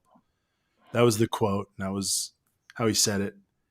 And there was around that time a discussion about socialism. And there was another word that was very heavily used, which was bureaucracy. And everybody hated bureaucracy. And they would be able to sell this myth by talking about how terrible it was to go to the DMV, or how terrible it was to deal with the regulations in your business, or how terrible it was about whatever Jimmy Carter had tried to do with the environment and water rights and things like that. We don't talk about bureaucracy very much anymore, because what's interesting about this right-wing argument that's talking about, oh, big tech and it's in business with the government and the government is that we don't have, it seems, even on the far fringes of the right, even recognition that we aren't having a discussion about yes bureaucracy or no bureaucracy. Bureaucracy is a given. And so what's interesting is that the right wing will actually choose a bureaucracy that they have no vote or stake in. They just sign the terms of agreement and live with it. Whereas the government is a bureaucracy that you could vote in or out. And that's the whole frickin' point that we're trying to make, is that it's bureaucracy whether you want it or not. The idea of we live in an unsocialist place means you don't get to drive on my roads because we all paid for it. You don't get to use the telephone or the satellite systems or any of it. You want to secede? That's what that means. It means go to the mountains and eat bark and catch squirrels and make jerky. I mean, that's what it means. Yeah, and many times they vote to make government ineffective purely so they can demonstrate that government is ineffective. In my county, in Fulton County, the northern part of the county has more wealthy people, more Republican kind of people in the northern end. And I'm being a DMV, and the line went out the door because there was only one person working there because no one wants to pay for taxes, so they could have two people working there. So it's only going to be, I mean, government is only going to be as good as you want it to be. Yep. Government isn't inherently evil the way that Ronald Reagan said it was. It is as good as you want a government to be. It can be a crap one or it can be a good one. It doesn't necessarily have to be an evil one, because I'll tell you right now, private enterprise lets me down all the time. I'm sure it's let down you guys many times. You know, Ace could tell you about all the times Ford has let him down and stuff like that. So, you know, you can have good businesses and you can have bad businesses, you know, and you can have good government and you can have bad government. And I would like good, transparent government. No one's talking about a government that owns everything and owns Twitter and owns everything under the sun. But the idea that Reagan started, that government is inherently bad, that just goes against you're dooming the country into failure. The country is only as good as it's able to organize itself and tackle problems. And if you want to disparage the government, then you're knocking it out at its kneecaps. Here's a good question I don't want to miss from Mark McCoy. Thank you for the question. What are we going to do about those looters in Portland, Seattle, and Denver, and probably other places as well? Now that Biden is in power, now that it's a different administration, what is the appropriate reaction to deal with the violence on the streets? What I mean, it was easy to blame Trump and now it's not. And so I think it's important that we talk about that for a quick second. I would actually, yeah. First of all, do we have looters in those cities? I must have missed something. We have also, are they like trying to overthrow the government, or were they protesting police? I'm not aware of any looters in any of those cities. I don't know what he's talking about. Well, he's talking about Seattle, and he's talking about the riots that happened in Seattle, and they are Seattle and some of these states and Portland are going a little bit. They're going way further than they need to, and we do need Joe Biden. I didn't know they were looting about this. I mean, I wasn't aware. Mark, is there an indication that it's a right or left leaning group? If you know, if not, I mean, this is basically the argument that the right and the whole Antifa thing is going to bring up as their argument for kind of it's okay what happened with the Capitol because now you're talking about the Capitol thing while you weren't talking about the rioters and looters during BLM. Different issues, different subjects. One of them is not a terrorist. The BLM, they weren't trying to overthrow the government. There's actual reasons why they were doing it. And within those people, there were people that did bad things and they should be put in jail. Just like these guys. The only difference, those guys weren't terrorists. Right. But we should be fair and make sure that we don't have cities that well, and that's Mark. I'm not joshing with you, man. I think it's not. I get where you're coming from, and it's probably, whatever. But like, he's being sarcastic. He is, but it's not completely dishonest either to say. I thought it would be different. I think it is dishonest because. And what are we going to do with the bringing down of the temperature? Like, I think that's critical.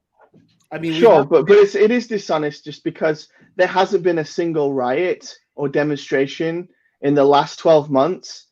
Except one that its main aim was to stop the deliberative body of our country from counting the electoral college votes. Okay, all those other demonstrations That wasn't the aim of those demonstrations. They followed acts of police brutality. It doesn't excuse the violence or the damage, but to try to two sides it, don't two sides that. I won't accept it. Don't do it. Puts you on the wrong side of history. And if you want to do that, then you'll be on the wrong side of history. Yeah. You don't want to support people whose aim was to stop the deliberative body of the United States counting votes. Just like when the KKK marches and has their demonstration, that's a completely different demonstration than the BLM demonstration. What some demonstrations are not equal to others. Now, there you're going to have bad actors, and we should stop that. And more people should speak up against looting and about any breaking in, no matter what subject, because you're taking away from what you're trying to demonstrate. But let's not compare one demonstration to another because they're completely different. I'll take a slightly. I want to take a slightly different take because we may be being slow trolled here, but we are. There is an argument also, though. I know. Well, probably. There is a discussion to be had. I mean, obviously, Trump didn't stop these Portland riots. They're going to continue because they're not because they weren't directly because of Trump. There was left protests and right protests, and they've been slamming into each other for months and maybe years. I mean, there is a point to be had that whether their motivation is soccer or social justice or government, at some point, is Portland going to get their streets under control? Regardless of what the protest is about, it could still be about George Floyd that I feel very strongly about. But I mean, okay, we still have to at some point go home and, at some point we got to calm down and not be apparently breaking out windows and setting things on fire. I mean, my 2 cents. I mean, if you're going to conflate that with the insurrection, I completely agree with you, Luke. No way. That's completely different things. But, Portland shouldn't riot for the next decade. I mean, at some point we have to figure out what's going on in Portland. But this is what this guy is doing.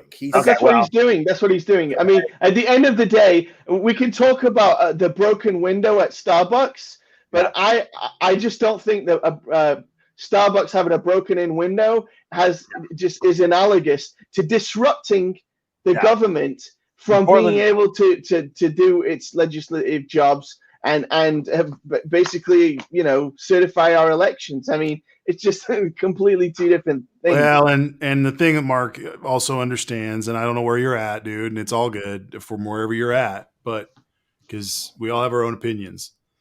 But to even pretend to slow troll this kind of stuff and to recognize and to play this game of Antifa versus Pro-Fa or whatever you guys are, pro-fascist, whatever that is, whatever they call it. If that's where you're at, then God bless. I think you're on a path that's not going to turn out very well politically. But if you aren't in that place, then you need to recognize it's time to distance yourself from all those games because as we start seeing evidence come out and we start seeing the picture laid out, if you're anywhere close to it and don't want to be fully into it, then you're going to want to run now, because to be associated with the actual picture of the great storytellers that are going to be telling this story, to be fanatic terrorist in this country is going to be real unpopular real soon. And it's a kind of a slow roll coming. We've watched people get to walk away and go home and sleep in their beds and then get rolled up slowly. But those days are coming to an end, and it's going to, this whole thing, people are going to want to run from pretty fast. So again, I don't know where you're at. You have the opportunity to do whatever you want, but those mayors and governors would be good people to ask about those things too. We're not the mayor or governor of Washington or Seattle or Portland or Denver. I mean, I don't have any control over Denver riot cops. Cool. I appreciate it, Mark. I'm not coming at you, but I'm just recognizing that if we're doing these things, and I know how it plays because I can talk smack with the best of them, right? That we're at a point now where there needs to start to be a schism of recognition to say, you can even say that you think the election was because wherever you're at in that process that you don't agree with the election or whatever, but we're at a point where we can't play those ignorant games anymore, like blaming the other side like this right thing hasn't happened, because it happened. Yeah. And for the record, I'm for peaceful protests. You know, I'm Cool. for Colin Kaepernick kneeling during the anthem. I may have read it completely wrong, Mark, so I apologize if I did, but that's what led me to where I'm Well, at. it seemed like I wasn't positive we were getting slow trolled, but I thought we might be. We may be half getting slow trolled by the other guy. But I mean, I'll just be clear. I mean, I don't know why the right hasn't said we disavow the maggots that broke into the Capitol, but I'll disavow people breaking windows and burning businesses down. That's never a proper way to express yourself. Now, I understand people get upset about, I don't know, a member of their community being murdered by the police in the street, and they do irrational things, but they still shouldn't be doing irrational things. So for the record, I do appreciate the for anybody on the right who wants to act like I'm supporting people burning down businesses, I do not support burning down businesses. Now, I think burning every Target in the country down is less painful than George Floyd being killed in the street, but I don't think anyone should be burning Targets down either. Okay, so let's take the question seriously then. How does Joe respond if there is some sort of a riot in the street and this habit continues? Like, what's going to be different about his approach? We've already seen his approach, right? In what's the town where Kenosha, right? Trump went and shook hands with the cops, supported the cops, went and looked at the damaged businesses, and Joe went and talked to the family. Yeah. Didn't that happen? Didn't Joe go to Kenosha and talk to the family? Yeah, I believe so. I mean, I think a president could do both, by the way. I think a president could easily do both. I think a president could go and meet with the police and say, I understand you guys have a tough job. This is a tough situation. We need to really make sure we got good, strong procedures and that we're not killing people. And then you could go across the street and meet with the family and say it's a tragedy that your family member died. I mean, those two things aren't mutually exclusive. We're being taught these binary solutions all the time, and it's not reality. You can be sad George Floyd's dead and not hate cops. I mean, those two things aren't even related. So a president can do both things. A president could say it's a tragedy George Floyd died. The video shows him being killed for 5 minutes. That is a problem. And the next week, go to a police officer's banquet and shake hands and be proud of the police. Those two things are not mutually exclusive. We don't live in that kind of world. And Joe Biden can also put up police reform as well. Right. Trump wouldn't even touch that subject. Joe Biden will actually do police reform and fix that kind of problem by actually putting a law that prevents a George Floyd type of murder where you can't knee on someone's neck.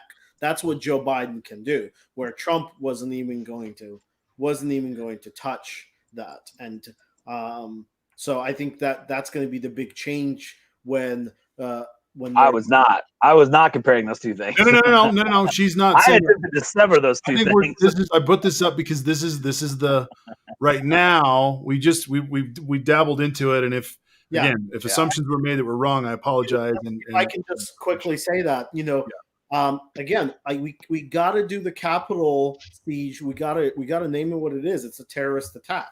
Yeah. And the right and the MAGAs, they're all trying to back out of it, but we have to call it the way it is.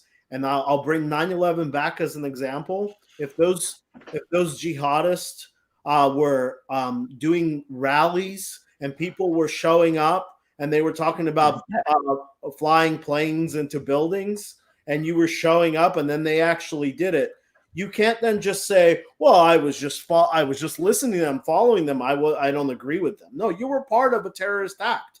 So either you get out, you were all there and it happened. You have to own the whole thing. It's something me and Luke always talk about. The Republicans have to own the whole thing. They have to own their QAnon people. That one of them from Georgia, there's a report that came out today that apparently she is a 9/11 conspiracy theorist. She doesn't think Parkland happened. Right. She doesn't think that Columbine happened. Sandy Hook. She's a denier. This is in the Republican Party. Like, you guys have to own her. Ridiculous. Hey, I want to put this up. Sorry to put it in front of you guys. It's good to have you here, NJJ Custom. I saw you on there. Let's connect another time. Their website they've got a lot of great stuff going on over there. So they've got a great logo up next time. We'll check it out and we'll connect offline. It's time too to not treat these conspiracy nuts with kid gloves. Someone says Sandy Hook was a false flag attack. You just look them right in the eye and say you're wrong. That's disgusting. Yeah. They say 9/11 was an inside job. You're wrong. That's disgusting. Those things are insidious, disgusting, hateful concepts. And they don't deserve equal air. You know, we didn't land on the moon. That's a fun have a beer argument discussion to have. But we did land on the moon. The 9/11 had a whole commission where the entire federal government got together. So Doug, Joe Bob, Jim on some YouTube video saying that jet fuel doesn't burn steel is a complete fucking idiot. And you wasted your time listening to him. So it's time. The problem is I think we've laughed at these people way too long. So this lady's saying she denies Sandy Hook. It's time for all of us to just say, what a freaking idiot. Who elected her to Congress? When are they going to get her out of office? This is disgusting. It's hate speech. To say that all these school shootings are fake is hate speech. Because what they're saying is we don't really have that problem. Those innocent people didn't get killed by those gunmen because we don't really have that problem. It's a false flag for political agendas, blah, blah, blah. That's hate speech. I'm sorry. I don't have any more time for these people. It was funny back in the day. Flat Earth, I like to watch them because it's fascinating. But Flat Earth is not a political topic. When these people are lying about mass shootings, we need to just call it out. You're wrong. You're dangerous. You're disgusting. You're ignorant. And I don't see any reason to give that person any more oxygen. I mean, obviously, if they're already elected, we have to. Yeah, but they go on. You know, I'll get her on my poop list, and let's just mark her up as a fool. This person not only if you think her conspiracy against Sandy Hook is worse, she actually thinks that Nancy Pelosi set it up. I think it's actually more of a resident in your poop spa. By poop spa. It's more of it's not a list. It's a spa that they're bathing in. It's a geek of the week list. I mean, it's terrible. And the sad part is the idea that these things were false attacks is not rare. I mean, Alex Jones went to court over it, right? And they just it's just, and these people just, I'm sorry. That's why, like on Periscope, if I see someone broadcasting InfoWars, I just block them. I don't care who you are. You share it with me or you're broadcasting it, you're blocked. Because I don't listen to that kind of crap. They're information terrorists is what they are. They're spreading complete lies to push their political agenda. Sorry. That stuff makes me so mad. That's fine. Marty, I have something that I wanted to post up there. I don't know if you sir. Let me find it. Can I don't see it. I put it in our chat thing. Maybe it'll take a second. But this person, she should be at the very least in our Twitter chat. Or something while she's continuing her battle cry of craziness. Well, what's her name? Bobart's mom. Put it in the share screen. No, in our Bobart's chat. mom raided the Capitol. Our Twitter chat. Yeah, and this is the same person that impeached Joe Biden today. She put in an impeachment papers for Joe Biden. How is she in Congress? I haven't even looked at this impeachment. I can't wait to read what that's got to say. Who cares? I've read it. It's complete nonsense. It all goes back to Joe Biden and his son and how he helps his son to get money through the government and his action as vice president and his relationship with Hunter Biden, and it's all like the Hunter. So it's like the whiplash it's whiplash from Ukraine, basically. Yeah, exactly, precisely. Yeah. And so on those grounds, she wants. In her defense, we did. How many impeachments were brought up on Trump? 5 or 6. Can somebody else bring that up and put that on? Usually, there's a little bit of reason. Bring it up. I can't do that while I'm running this show. I've got too many things open. Here you go. Sorry, guys. Ace has got it. Ace, you can tell who works in IT. Who doesn't? I'm still clicking. And you can tell. You can also tell who doesn't work in IT. There you go. Is it the actual text of the impeachment? No. This right here is the official Justice Department description of what QAnon is from a court filing that was dated on Monday. I'm not going to read this. But I just want you to get. Why don't we read it? Why not? Why don't we read it? Okay, fine. Let's read it. So QAnon is a. You got it. No, you got it. Go on. No, go ahead. Go ahead. QAnon is a sprawling, discredited, anti-establishment conspiracy theory that originated from postings on online message boards by an anonymous individual known as Q. Q claims to be a high-level government official with a Q clearance and access to classified information.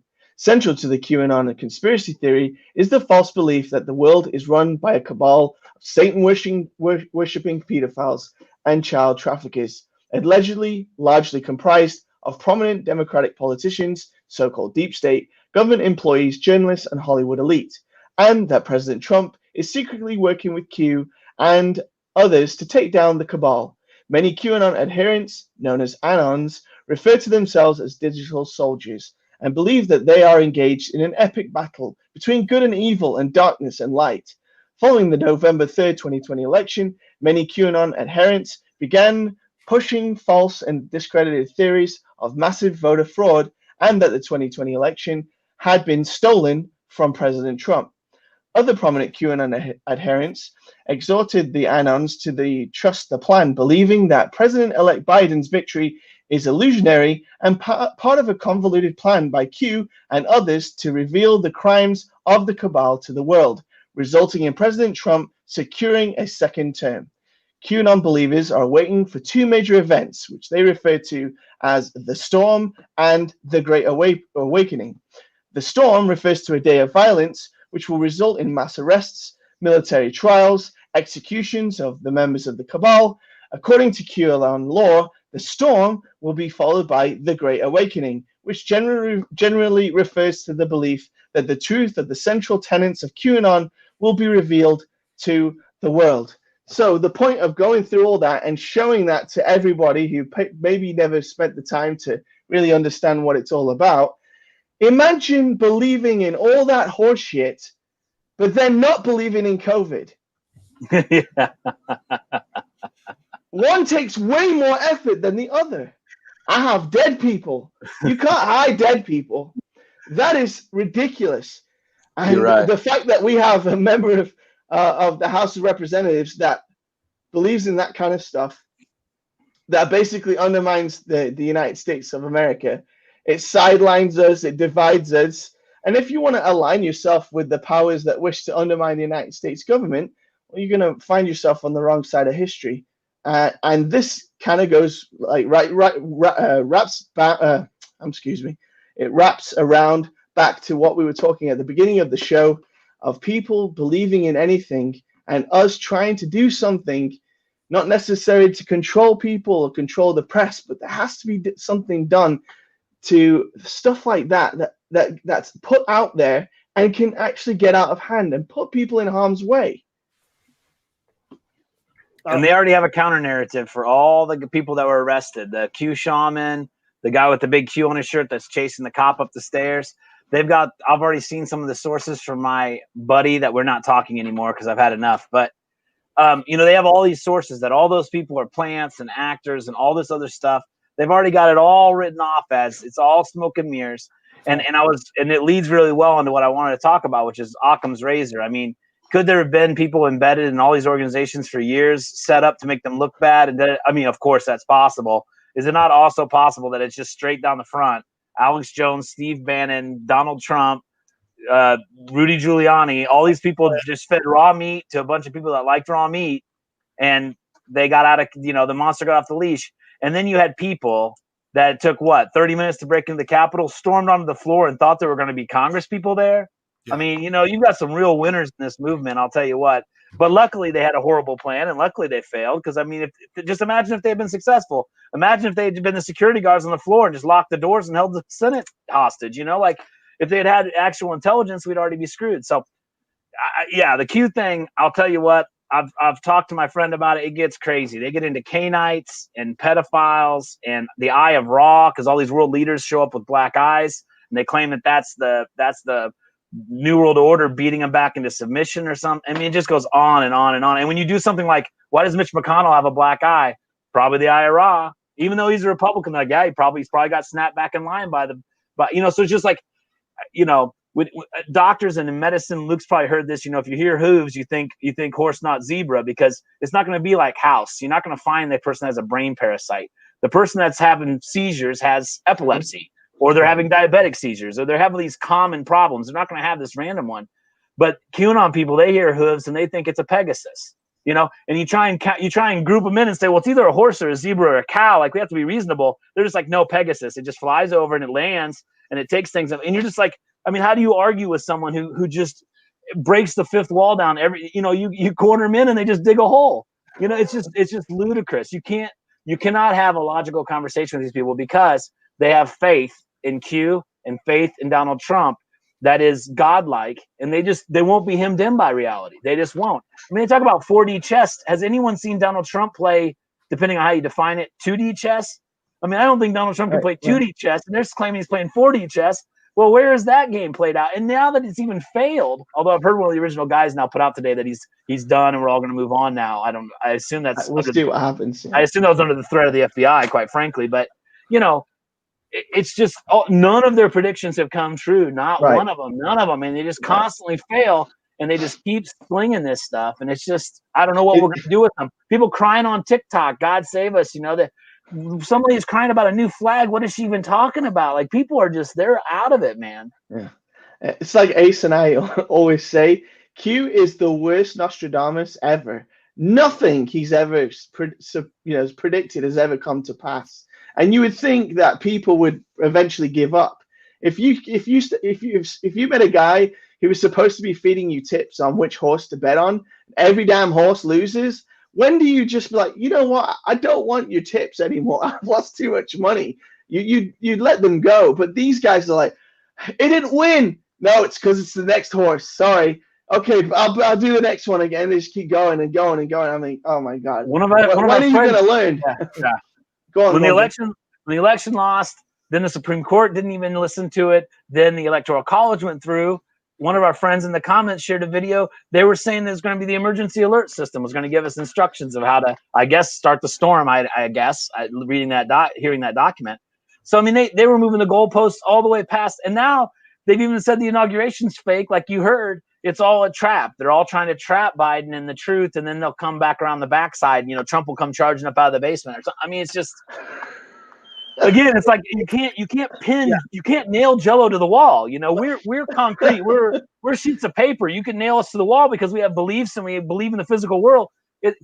These Q people, it's like nailing Jello to the wall. It's impossible. You have a section. Yeah, I was. I want to talk about this because maybe Marty can take care of that. Well, I'm a Lutheran pastor, and what that means is that I went to an undergrad. I went to Iowa State University and graduated with a degree in political science. I did other things, and I went to seminary. In the process of going to an accredited seminary, one of the things that you have is an overarching committee from your bishop or your synod, and then you have academic credibility from an accredited seminary. I went to Berkeley. I went to the Graduate Theological Union, Pacific Lutheran Theological Seminary. There's 14 schools there. They share a accreditation with Cal Berkeley. It's a really good school. And I spent a lot of money and a lot of time, and I read 1,000 pages a week for 4 years, and it was really hard. And one of the things that happens at the beginning of that process was you have to begin to develop as a pastor. You have to share your faith statement with your committee that kind of watches you go through it and has to approve you. Because it's one thing to say, I think God is calling me to do something. I think I'm going to follow it. But what I found in the traditional church, the Lutheran church, is a lifetime of scrutiny on that question, a lifetime of having to talk about it, share about it, recognize why I believe this and why I feel like God has moved in my life and called me to live in a certain way. And every single step of the way, in order for there to be a next step of the way, that has to be agreed upon by another party, by a different person, by a committee, by an internship supervisor, by a faculty member. And so there's a lot of scrutiny. And so by the time you become a pastor, you've friggin' danced the dance and run through every hoop that they can possibly come up with to make sure you're a healthy person. That's the traditional church. And it's the traditional clerical way in every major religion that is a powerful religion. So when I go to meetings and I deal with people who are pastors or clergy, even interfaith things, we have a respect because we're educated. We had our asses kicked in some sort of a formative process, and it took its toll. And now we're serving people, which is also kicking our ass. But when you deal with an evangelical or an evangelical leader, a lot of times what you hear from them is, I was called by God to be here and tell you this. And you don't have to question a thing because God told me. Duh! And that's the extent of the critique that happens back. Then it's just a bleeding out. And so these people were able to say, well, God made President Trump our president. Well, I would argue through democracy, through the people's hearts, through a lot of education, certainly there was an ethical approach. And if you believe in God, certainly you can say that, yeah, God has blessed us with this democratic process and that's our president. But you can't say God ordains a president. Right. You can't say God ordains this thought to me and it stands unchecked. That has never stood up in public discourse between faith and science or faith and governance. There has to be a check on the power at all things. That's my piece on that. I think Zach just made a really funny comment you might want to pull up. What I was going to say is what you're talking about is in an organized church, just like any other organization, they have guidelines. You have to maintain your role in the church, and the church maintains a certain dogmatic structure where they don't allow certain things and they don't allow certain policies. And sometimes that comes under contest, and they have these big meetings about can clergy be gay and all these other things, which the Lutheran Church has had a trouble with the Missouri Synod, for example. Yep. The problem is when you have evangelicals, like you're saying, they tend to be, first of all, lay people who have not been to seminary, are not ordained ministers from any organization. So they're generally a Bible purist. They've read the Bible and they feel they can now interpret it to everyone else. And the Bible, quite frankly, is like the Constitution. It says one thing and it says the opposite. And if you want to hang on to one thing over the other, for example, all the blood and guts is in the Old Testament. Now, as Christians, we should be following the New Testament. We can go through that all night. There's a very similar parallel in mainstream media. The mainstream media has these guidelines and rules and decorum and other things. They print retractions when they're wrong. Now, they're biased. And so sometimes even Rachel Maddow that I like, she gets a little up on her soapbox. She gets a little wild. I can get it. You watch Sean Hannity, you turn your stomach sometimes. Okay, that happens. Okay, that's media bias. But that's done in an editorial context and within reason. The problem is these people said, I don't like that bias. I don't like that mainstream media stuff. So I'm going to go listen to a collection of crazy uncles. I'm going to go on the internet. We're going to break the mold. We're going to take away all that. Well, what they did was they took away all the controls. And so Crazy Uncle can bring up Kick, which is basically a religion all these people sort of follow as like a good luck, bad luck thing. They follow all this random crap, including mass shootings are fake and all this other stuff. And it's, yeah, you're right. It's not mainstream media. You're right. It's very, very free, but it's free in a way that has absolutely no accountability, nor regulation, nor constraint. And so they can just say whatever they want. They're talking about Cainites and politics. Like Cainites and politics. Are you telling me a biblical family from the time of Cain and Abel has stayed together until modern time and they're all Democrats? I mean, how do you even fall for something like that? It's just, and so evangelicals and this QAnon, they're both examples of people that are like, I don't want to listen to your prepackaged stuff. I'm going to find my own answers. But the problem is they're just listening to a bunch of other idiots looking for the answers. And yes, every now and then you're going to find a bright person, but without, and there's an assumption, and there's an assumption and an addiction. In Christian history, this happened around Gnosticism, and it was a thing that was happening in the 2nd and 3rd century in the church, where there would be these churches that would be far apart from each other, and someone would come to town and be like, I have a secret knowledge of this one part of the Bible. And it would turn a town or a congregation completely sideways. And so that was where the church began to deal with heresies. But beyond all the heresies, beyond all of that, it was a syndrome of, I don't know, what do you call it? Selling people that you've got the secret sauce, right? It's just a season of con. It's like a snake oil salesman. It's also it was like in the air, you know? And it's proof that an organized religion can still lead you wrong. Even an organized religion that has these controls can still be warped and just hurt you.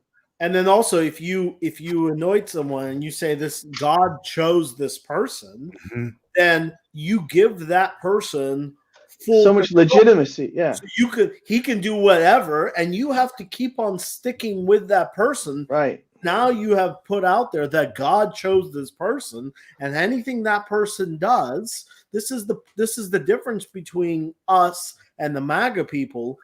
We don't put Joe Biden on a pedestal where we won't go up there and go, I don't like this. I don't agree with this. They put up Donald Trump on a pedestal where it was God. So you can't go up to God and go, I don't like what you're doing here. That's the problem. That's the big difference. Thanks, Boxcar Boston. Thanks for being here with us tonight. It's also an evangelical belief, I think, in general, that God preordains everything. That God gives children cancer. That God put Putin in charge of Russia. Most Christians that have been through seminary or are worth their salt as a religious leader know. My mom's a Methodist deaconess. My stepfather's a Lutheran minister, actually the same type as Marty by complete accident, which is pretty cool. They believe that God cries for kids with cancer. God cries at loss of human life. God, it's anyway. There's just a lot of beliefs that just really get warped. I want to speak to that before we leave because it's going to be something that comes up another time, and that is. And I heard Joy Reid ask. Cares about sports. That's right. Joy Reid asked this question of Raphael Warnock yesterday. Is it Warnock or Knock? Warnock. Warnock. Knock. And she asked him about liberation theology. And so get ready for something that if you've never heard of it before, this is literally going to become more and more of a conversation now that you see the Democrats, and Warnock is going to exhibit an actualization of the Martin Luther King, Howard Thurman, Dietrich Bonhoeffer theology that came out of fascist World War II, and recognizing what caused the righteous Gentiles in the church in Germany who went to church. How the fuck did that happen? And so it's been a subject of study, and it was certainly a subject of Martin Luther King's study of that process. And so liberation theology is this in its simplest form. It's a belief that if you take Jesus's words as the example, especially the Beatitudes, that God blesses the poor and the downtrodden and the outcast and the lame and all of these different people who are broken, essentially standing in the way, in the opposition of the American work ethic, where God blesses the winner and God blesses the Super Bowl touchdown and all that kind of bullshit. There's the belief that came out of Central America, actually, but it is a fundamental theological understanding that God actually prefers or is more with the poor and the God is alive and well more on the oncology wing of a hospital where despair is happening all over the place than in the boardroom of the executive of the richest man in the world. And that's a very different Christianity than the evangelicals and Trumpism has been promoting. And it will become more of a rift in the split of the Republican Party as we go forward. So I lift that up. I know it's kind of boring, but it's going to be critical. I think it probably comes from the idea that phrase. What's that? That's the saying. It's easier for a poor person to inherit the kingdom of heaven than a rich person to go through the eye of a needle or whatever it is. And Jesus, the legacy of Jesus of Nazareth is a person that's forgiving, who embraces the poor, who heals lepers and that sort of thing. So. At any rate, that will be on the table. We will be hearing a lot about this. I do have a quick little clip for that Ace is going to put up for me, which I found a little humorous slash sad. If you want to read that caption because I can't see it. Ace, you want me to just play it? Well, yeah, just play it then. There we go. Every single prophet has said that Donald Trump is going to win. God spoke to me. All right, what's going to happen in 2020? I think President Trump is going to be reelected handily. I think he will win the election without any question. Donald Trump is going to win this election, and it's going to be a red tsunami. And yeah, we're going to take the House. And I know it's topsy-turvy in the Senate, but I'm telling you, we're going to take the Senate as well. I know beyond a shadow of a doubt that President Trump will have a second term. I am speaking from the future. Yes, you are. This moment. And I am going to proclaim that President Trump will be president of the United States. Hallelujah. In Jesus' name. I agree. I am with that. going to proclaim that the Republicans will take the Senate and the House. That man doesn't have a lot of future coming. Trump is going to triumph in 2020. God is going to shake this nation. The Lord brought that man to office for a purpose and a plan. He was set there by God's divine hand. He will not be removed. And I believe, as those prophets have said, and the Holy Spirit's revealed to me too, I believe, that Donald Trump is going to be reelected president of the United States, and he'll be reelected, I believe, in a landslide. No matter what the politics say, no matter what's going on, we believe that this president shall be reelected. I prophesied that to you some years back in 2020. Did God show you who's going to win the election? Yes, he did. If believers, and I know it's always if believers pray. Right. But he showed me 3 times in a dream, and I showed this first time. There's a clip that was made here. I dreamed that Donald Trump got reelected. There's no guessing games. He is the one that God's going to put his hands on. I think he's going to win again by landslide. Some kind of landslide. Could be an electoral landslide, but it's going to be a landslide. Some kind of landslide. Notice the egocentric language of every single phrase. I believe, I was told, I have secret knowledge, I am an oracle.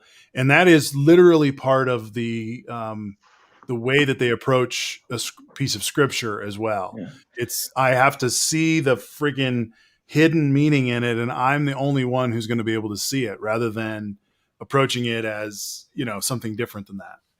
Yeah, and I'm just struck by the whole thing because, you know, as far as my understanding of Christianity and the way it works, you know, there shouldn't ever be anything that, you know, there should be no place really for Trumpism or Trump idolatry, right, or any form of fascist like individual worship in either party in the country or even in a religion. None of us here is going to broadcast from our bedrooms with a Biden flag on our bed the whole time. Right. You know what I'm saying? That's just never going to happen. I have my Biden Harris yard sign. That's the only propaganda. Right. Oh, that's how I wanted to end. I'm going to end the show, or end my piece of this by this is. I thought about bringing it in. This is a big step for me. I want to show you the big sign that I had in my yard that I'm retiring now because we won and it's over. And you can make it into a garage sale sign someday. Don't throw it away. Oh no! I pull it out on days we pass big bills. And I got this one. I've got a couple of these that have been around as well. I really like this sign. This was a good one. I think I have that one in reverse. I think I've got it in white with blue letters and red. Yeah, a good one. So I just wanted to share. It's time to bring them in, time to put them down. Yeah. You know.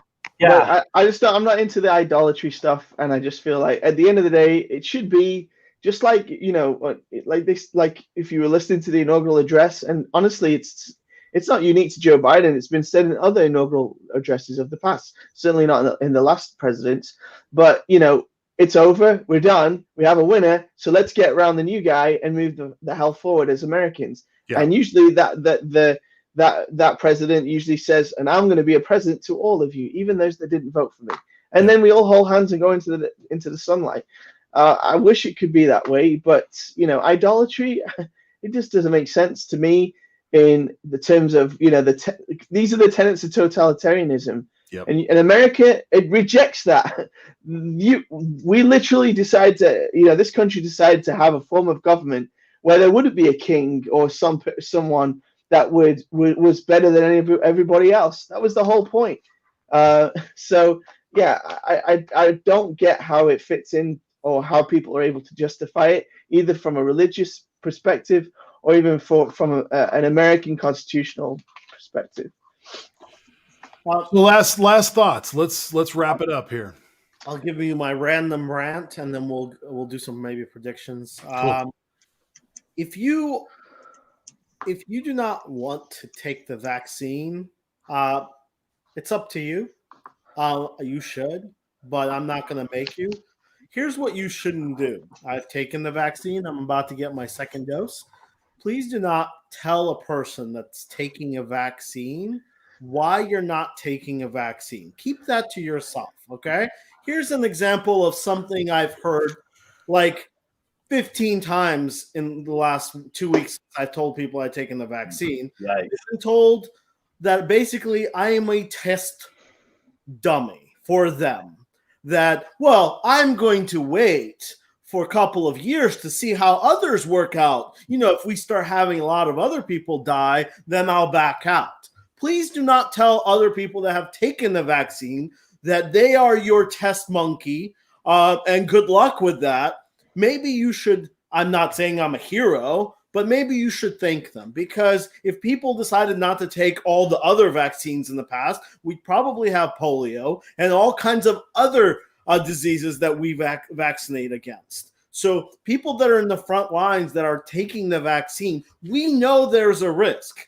Please don't tell us why you're not taking it. Just say thank you. Let me know how it works out, and I will think about it. Or don't say anything at all. Telling me how I'm your test dummy, and in 2 years, after millions of people that take the vaccine, you might get around to taking it, while millions and millions of people were brave enough to do it, because it's the only way out of this problem. There is no other thing coming. This is the solution, and it is the vaccine. And there's 70% of the people need to be vaccinated for COVID to go away. Are you hearing this bullshit? All the time. This is what we're hearing. People are I'm envious, man. I want the thing. Huh? I want to get it. I know. That's what I said. I want to get it. Was I a little worried? Yes, but I did my research. I trust the science, and that's it. I'm going to get it because it's the only path. But you're getting guff. You're getting bullshit for this. Huh? Oh, if you go to the right wing side, you're going to hear a lot of negativity about this. This is actually a political decision that's going to cost a political party disproportionate lives. I mean, that is how far down the hole we are. The maggots people are that say, the vaccine. And for someone that that keeps on saying, open up the country, open up the schools, open everything up, and then you go back and you're like, but I'm not taking the vaccine. I'm going to let all the other suckers take it first so I could take it afterwards so I can sleep well at night. Keep that into yourself. Not everything needs to be said. Keep that to yourself, then take it, and then that's fine. You can let all the other people test it before you. If you think that that's your thing, go ahead and do it. But don't tell people that are taking the vaccine, you're my test dummy. Don't do that. It's not cool. And guess what? In the end, you're going to take the vaccine anyways, because I think that eventually private companies are basically going to be like, we can't afford for people to keep on getting COVID and disrupting our business. So either take it or don't work here. I think it's going to come to that. And you're already seeing a whole bunch of companies that are paying oodles of money. I saw a company paying $500 for people to take the vaccine. But just keep it to yourself. That's all I'm saying. Keep it to yourself. I don't want to start any conspiracies, but I suspect there will be advantages to having your vaccines. Let's put it that way. Again, keep it to yourself. If you don't like it, that's fine. But definitely don't tell people that are taking it why you're not taking it. And one of your reasons is, well, I'll let the other suckers take it first and let you figure out all the problems, and then I'll come back in 2 years and take it. I'm sure all the people that were capable of believing in QAnon and all that nonsense that I read out, but then they're like, "Oh, I can't do the vaccine. I mean, Yeah. I can't do that." Because it's authority, because it's scrutiny, because it's science and it's facts. Okay. And so as we close tonight, I want to we can do predictions. I don't know if I have a prediction. I probably will by the time we're done. But I also want to do lasting legacy of brokenness to overcome. I think that's a fair one to also ask. And I'll go first. Fake news is going to be a friggin' crippler for a long time.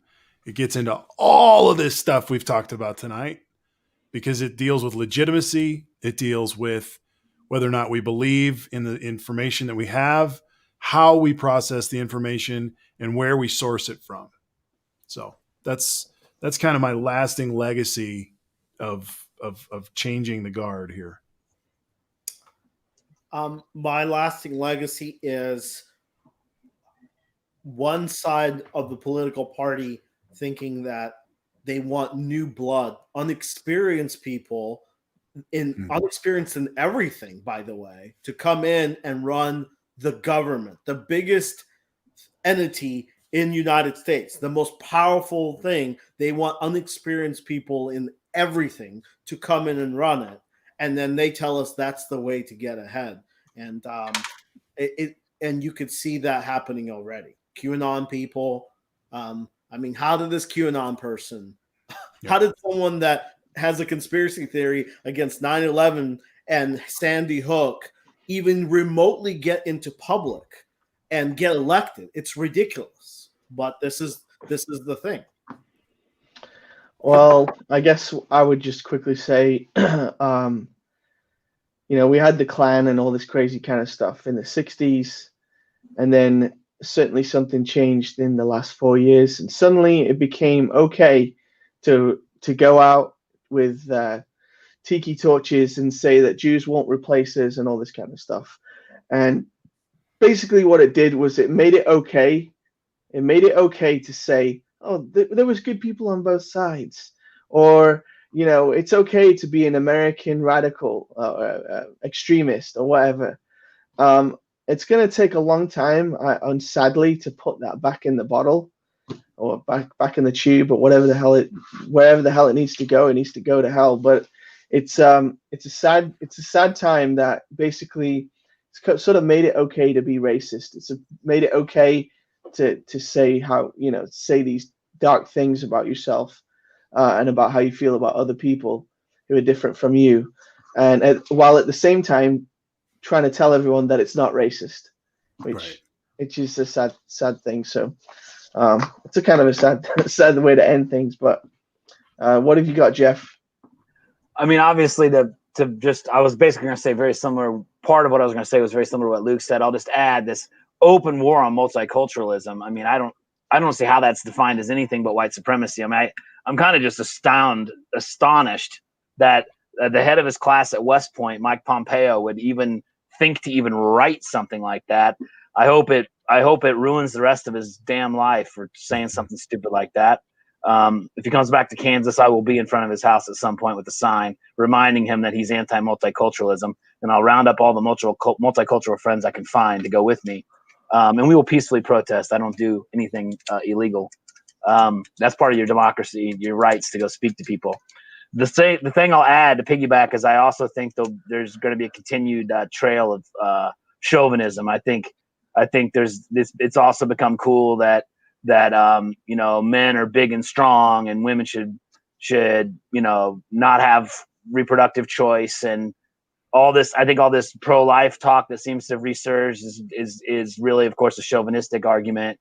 And so I think that they've made chauvinism cool too. And so I think we're going to hear and see things that we didn't expect, especially with Kamala in the executive branch. I guess I really probably shouldn't say White House, whatever, as the vice president, right, yeah. We're going to see not only the racist side of it, which we will see, you're already hearing accusations about her sexuality and all kinds of things that she's leveraged those things to become powerful. And that stuff's just going to keep echoing, unfortunately. So I think to piggyback, racism and sexism have suddenly become cool for a small group of people. I mean, that's what the Proud Boys stand on, right? So basically, yeah.